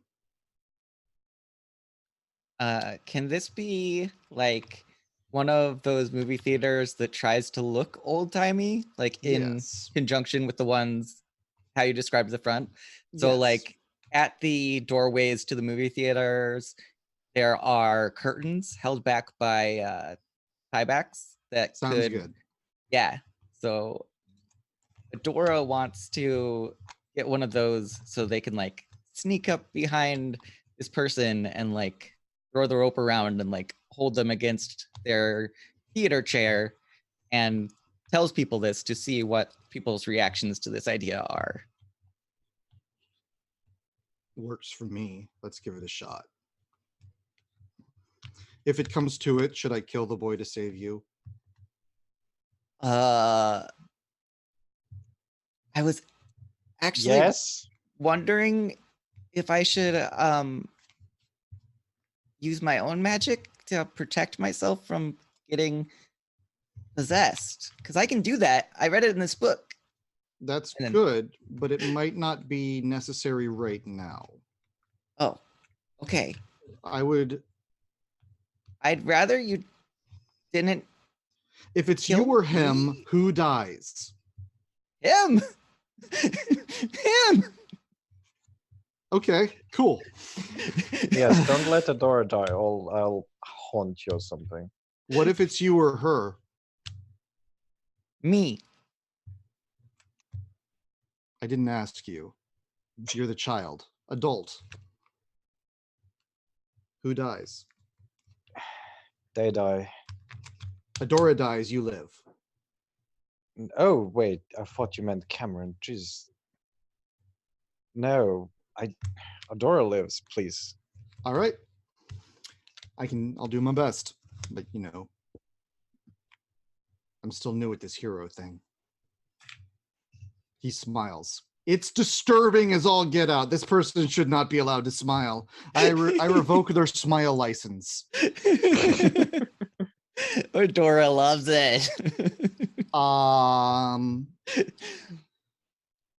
So you were going to sneak up and wrap them in the thing. That's what I'm gonna try and do. Yep. When we get out there, Adora, once you've done that, tie them as best you can and restrain them. Elizabeth, you're going to take the salt and pour it on them. I'm going to chant. I'm going to need you all to echo with me. Hopefully, the creature won't be able to touch us. Okay. So, I'm going to say it starts with a struggle roll, Adora, unless you have an identity that could take over for this. I don't believe that I do. No. So yeah, right. Struggle sounds good.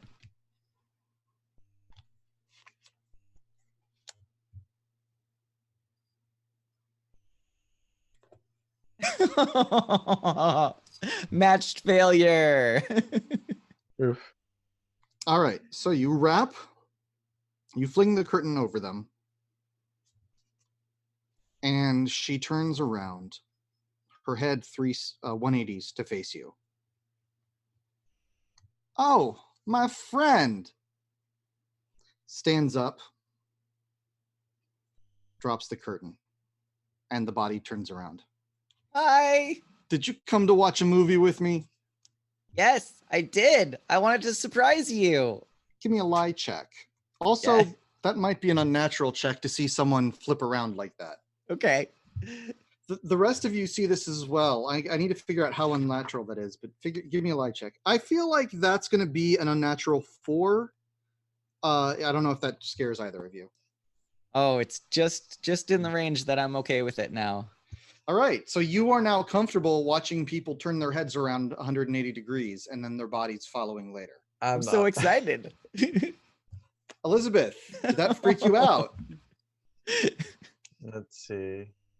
Oh, it's a 1 under 55. Ooh.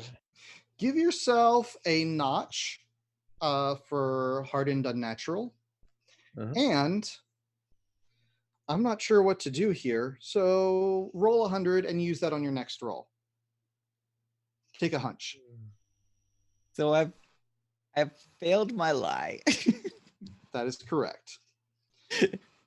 Elizabeth, do you get what I'm asking? Oh, there we go. All right, so your next action that you roll for is going to be a 70, so you either want to use it on something you know will pass at a 70. Do you have anything?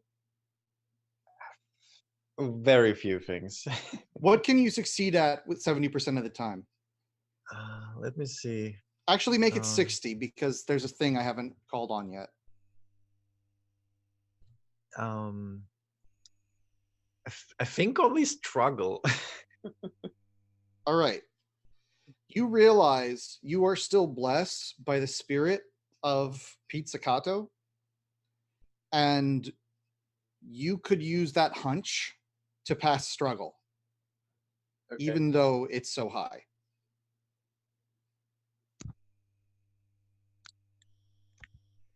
Which means you could conceivably somehow wrap up this guy or this girl. Which is it? Could I try and do that like right now, like just jump into action?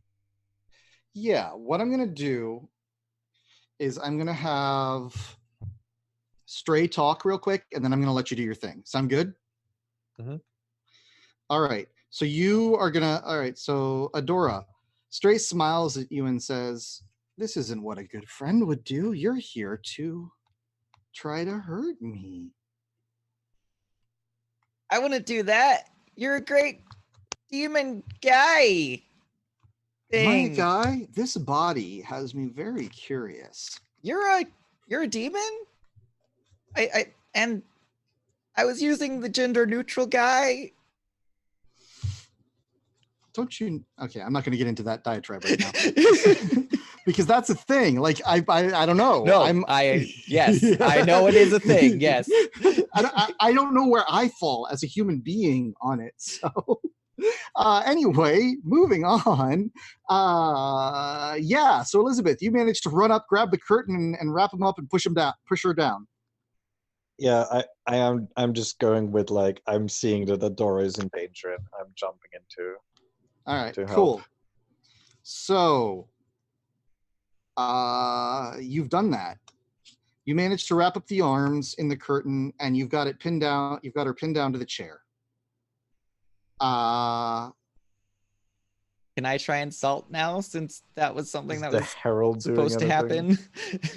The herald is just kind of watching, actually. Wow, what a dick. Adora, you go grab the salt. Yeah. Meanwhile, Stray is struggling and says, and basically turns their head to face you, Elizabeth. Let me. Hi.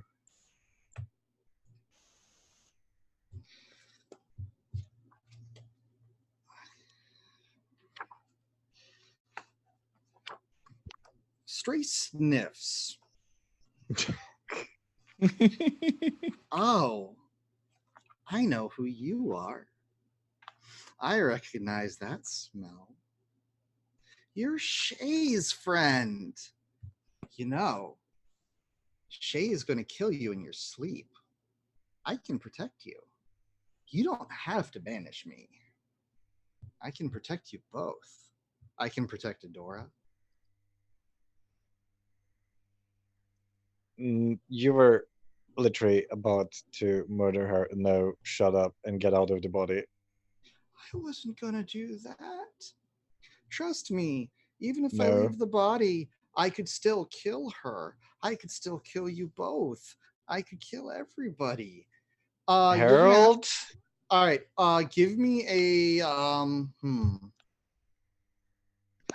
What's your violence, Hardened? I wanted a 0. All right. You either have to let go or soak up a violence 2 check. Because you're pretty is actually, you know what? Sorry, go ahead. I have a fear of violence, physical harm. Does that come into play? Rules wise, no, but it definitely might impact a little bit. I think that's why I'm having this matter. Now, here's, I think, the big question. Should this actually be an unnatural check? I think yes, because I don't know what the hell this demon can do. All right. So it's going to be an unnatural 3 check. I did just get a 3rd notch, so I'm fine. All right. You managed to shrug off this thing because you're familiar enough and you're comfortable enough with unnatural things. It doesn't scare you. And I did just see it like contour, so I'm just yelling, Harold, get your ass here. And at this point, that's when Stray gets a little uncomfortable. You're not supposed to be so scared. And then it starts struggling a lot more. And in your hands, the body melts a little bit and then reforms, and it's the same size. It's still stuck. And at that, Stray starts screaming and panicking. All right. How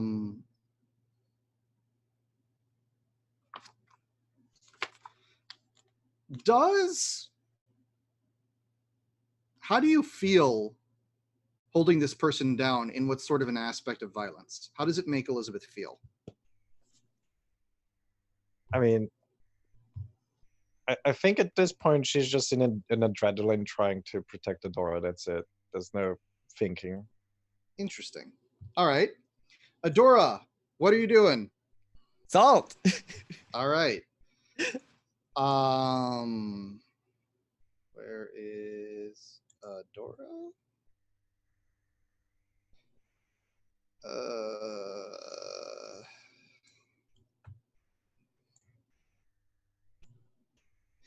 All right. Adora, it starts begging you not to do the salt, and it promises it can give you information about your parents. Fuck you. You are going for the wrong little thing to twist, buddy. That's going to make me dump salt even faster. Don't you want to feel like you belong somewhere? Don't you want to feel like you mean something? Oh my goodness. Okay, so the fact that they are throwing my parents in my face while Elizabeth is specifically currently actually saving my life, Mhm. I am actually feeling really connected to Elizabeth as opposed to feeling any sort of isolation or helplessness from the idea of my parents right now. I am tempted to say you should roll an isolation or self check, and if you happen to succeed, then you frenzy with the salt shaking from that. Or sorry, if you fail, you frenzy with the salt shaking. How does that sound? That sounds fine. Okay, your pick. Either helplessness or isolation? Self or isolation? Self or isolation. Oh, they are both exactly the same. Wait, but they're defended by different things. So defend with notice or connect. Okay, I've got a better chance with notice. So that's self that I'll be defending. Yes! All right. Gain a hardened notch in self. You feel just a little bit of, and while you feel connected, you're just a little bit more. I'm not sure. We should talk about this off game if I made the wrong call. We'll For move on. At this, the herald comes over and starts chanting. You see burn marks on Cameron's face start to form, and Stray screams. At this, now the herald says, "Get the mirror." And I'll happily pull out the mirror.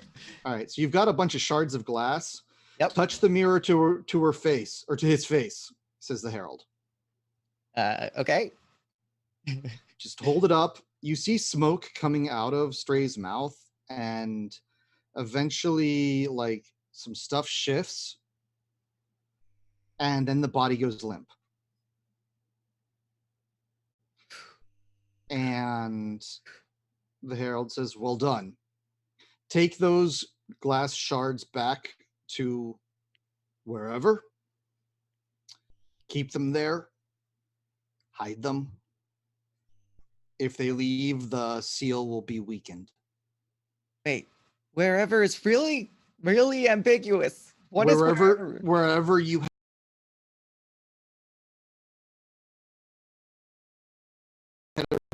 In my mind. It's not permanently banished. We have to do a lot more to do that. Okay. Do we have a sacrifice we can use handy? No. What would encompass a sacrifice? A human person that we kill to perform a ritual? It's pretty straightforward. I've We always really got a need potato. to know. All right, then it might be a while before we can banish Stray. But at least it'll stay contained. I don't know about the silencing thing. Now, he looks off for a moment, like he's hearing something. You did good.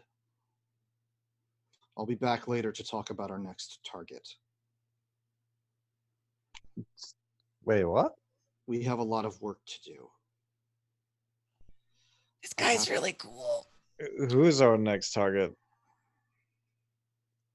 the carrier. That just sounds like a bad thing. It sounds like the plague or something. And then he turns and walks away. What is everyone's unnatural? I think Connie, yours is 4, and I'm at 3. I don't know if an exorcism, the smoking, I feel like that's a 3, so that probably doesn't freak you out anymore. Okay. Isn't it great that you guys are becoming emotionally numb to magic and violence? Oh, it's really good. I'm very excited by all the No. failures I've racked up today. I know those are good for me. Woo. Yeah. So, at this, Cameron starts to come around. Hey, are you actually waking up, or are you just not waking but moving like a coma again? Where am I? By the way, Adora, are you putting the where are you putting the glass shards? Back into the trash bag. It's one of those like hefty super guards for This like- isn't cool. That's cool. Cameron says this isn't the. This is No, you're in a movie theaters. Don't worry, you're safe. How are you feeling? not great. you were possessed by a demon. Adora, please. Oh, that's what But happened. I'd want to know. Do you have questions for me? Usually they have questions. Do you Yes, like are your you mom? hurt? Yeah. I need medical attention or I'm going to die from internal bleeding. But it's not urgent. It'll take a little while. It's wounding from the possession. So you should get me back to the hospital, or you can wait a little bit and give me to the person who comes for me. No, we're going to the hospital, and Yeah. I'm going to ask Adora to help me carry Cameron to the car. Yeah. Oh, that sounds great. At this point, the theater door slams open again, Oh, God damn and it. 3 people are in the way. Of course, there's Alex, the kind of skinny, looks younger than they are, thug that works for Jaquette, pixie haircut.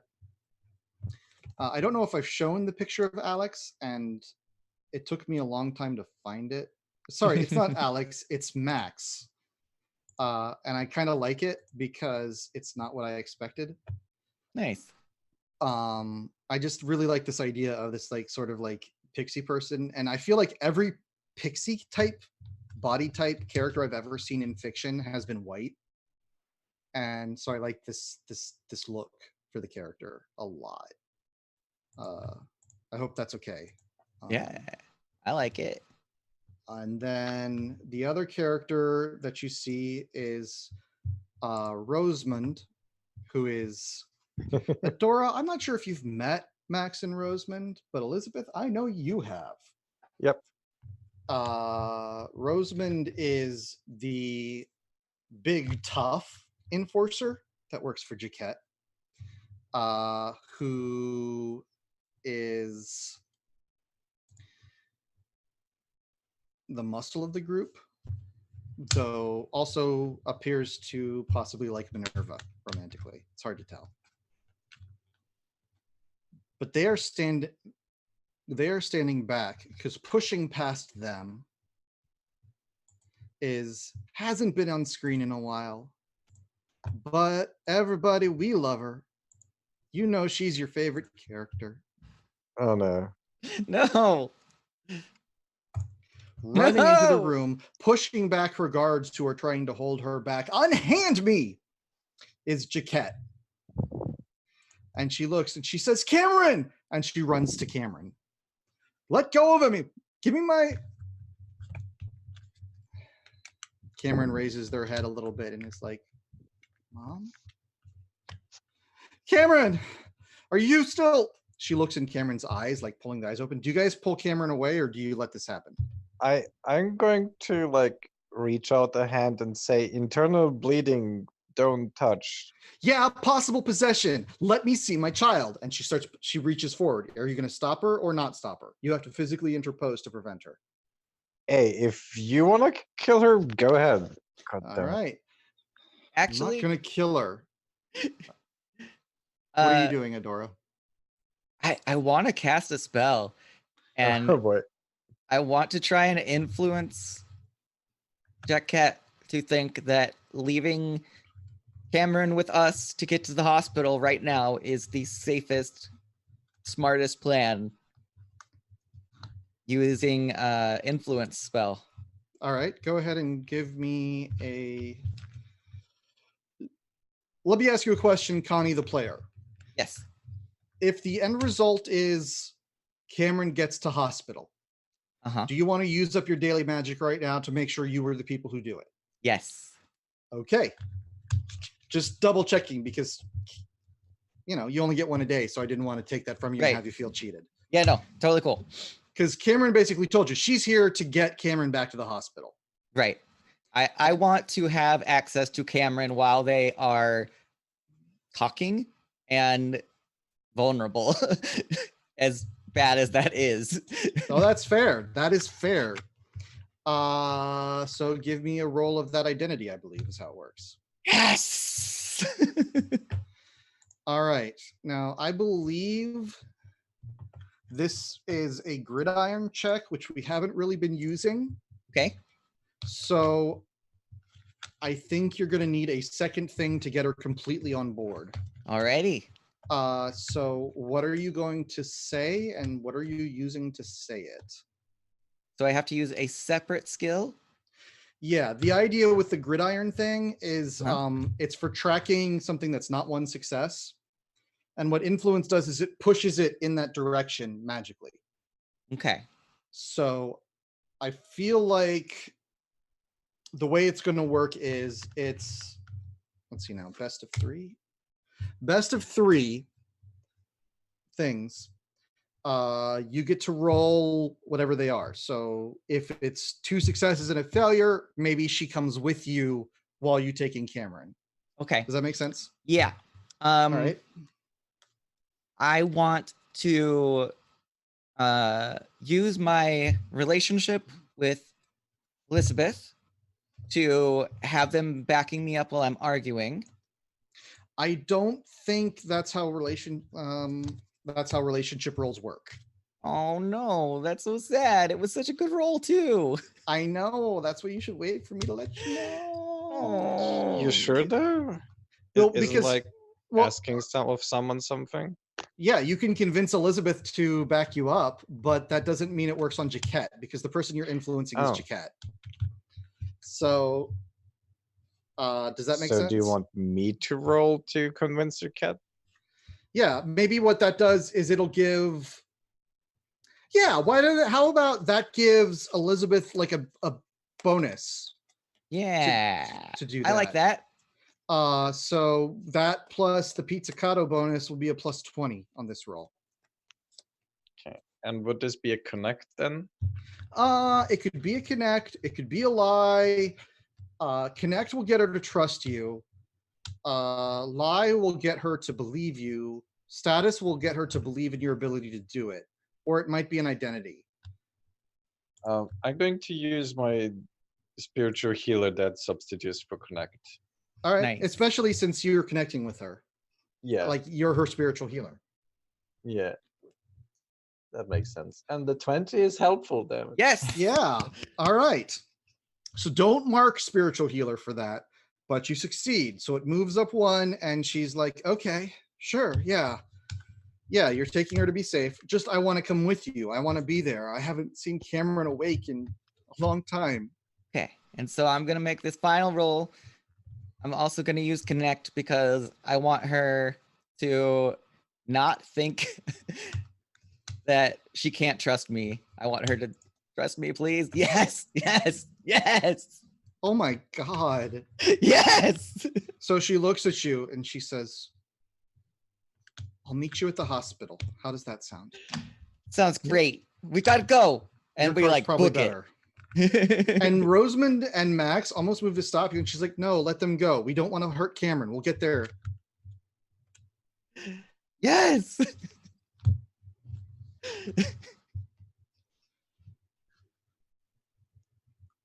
Ooh.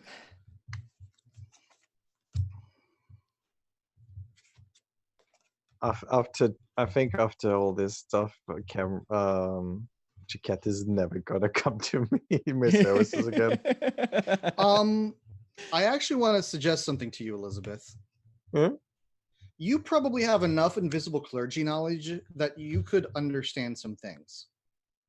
One Okay. of the ways to stop two avatars from fighting is to turn one of the people into a different avatar.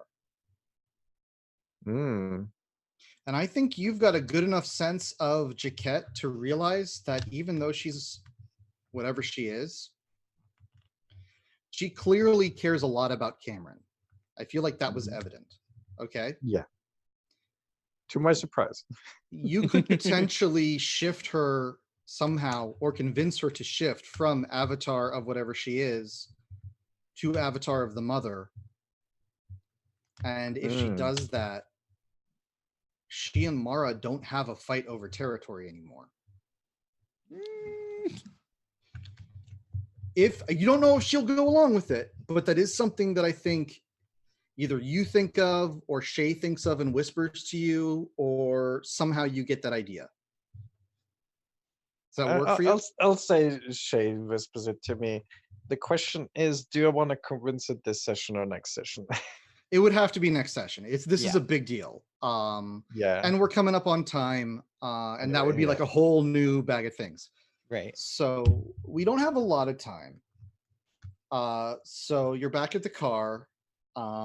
Elizabeth, you're driving. Adora, you're in the back taking care of Cameron, making sure it's not too bumpy. Totally. You both will probably later realize this is not good first aid and you should call the ambulance instead. For those of you watching at home, don't drive them yourselves. Call the ambulance. It's expensive, but people who man ambulances are good at what they do. Blah, blah, blah, blah. I love ambulance people.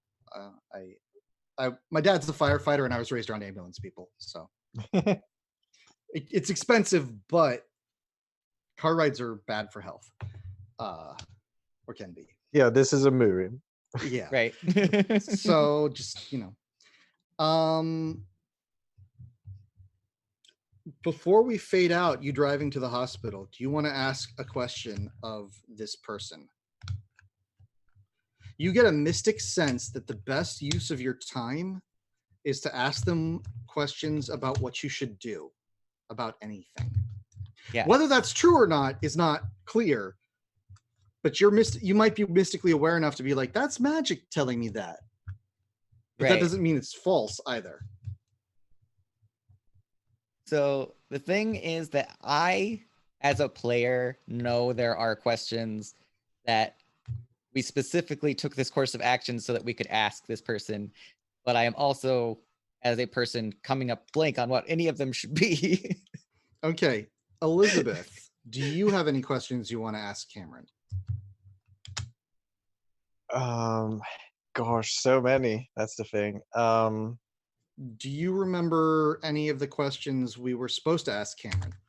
Oh no. All right. This is what I'm going to do. I'm going to start off next session giving you the option for those questions so you can think on them. So you can use this time to ask ones that are more like, here's a question that I feel is really important and I want to ask you right now in character because it matters to me and I think it's cool. And I won't have that tactically penalize you because I'll give you guys a week to work it out. Okay. You people, not you guys. Wait, what? We already handled that this session. So I think Elizabeth is just gonna ask, like, oof, in this city, who is actually in control? No one. There's too many people in control. And they're all fighting each other, I presume. Not with guns, not yet. No, political games, right? Sometimes magical. What about you? What do you care about? The truth? Where do you think I am when I'm not here? And she indicates your body, or her body. Well, where are you when you're not here? It's hard to know. Maybe there are other worlds than these and I walk through them. You saw me in one before the demon happened. Yeah, I was gonna say hi and chat with you, but then the demon happened. No one's Wasn't tried on that purpose. before. It's interesting. No one's gotten through. Maybe they've tried. Well, they say I have a gift, you know? Yeah. At least Martha thinks so. So, have you always been internally bleeding, plane walking? The internal bleeding is recent. That's I think from the demon. The plane walking is, yeah, as long as I can remember. Every so often I manage to make it back here and I see Mom. Do you want to keep doing what you're doing, or do you want to stay here? I don't think I have a choice.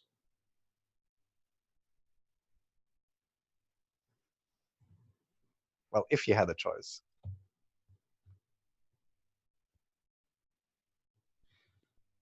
I don't know. Well, that's valid. You probably don't think about this too much. I just am busy looking for the truth. It's what I do. Is it like straining to look for the truth? No, it's just what I do. It's just life. All right. Well, But normally people ask me to find out what they should do. I know I need to get you to the hospital. Well, yeah, but is that, don't you have anything bigger than that? I've got a couple questions. Sure. Answer your questions, yeah. Should She calls should for I it. get trash lady trolley bleh. Bag lady trolley witch to give me all her money? No.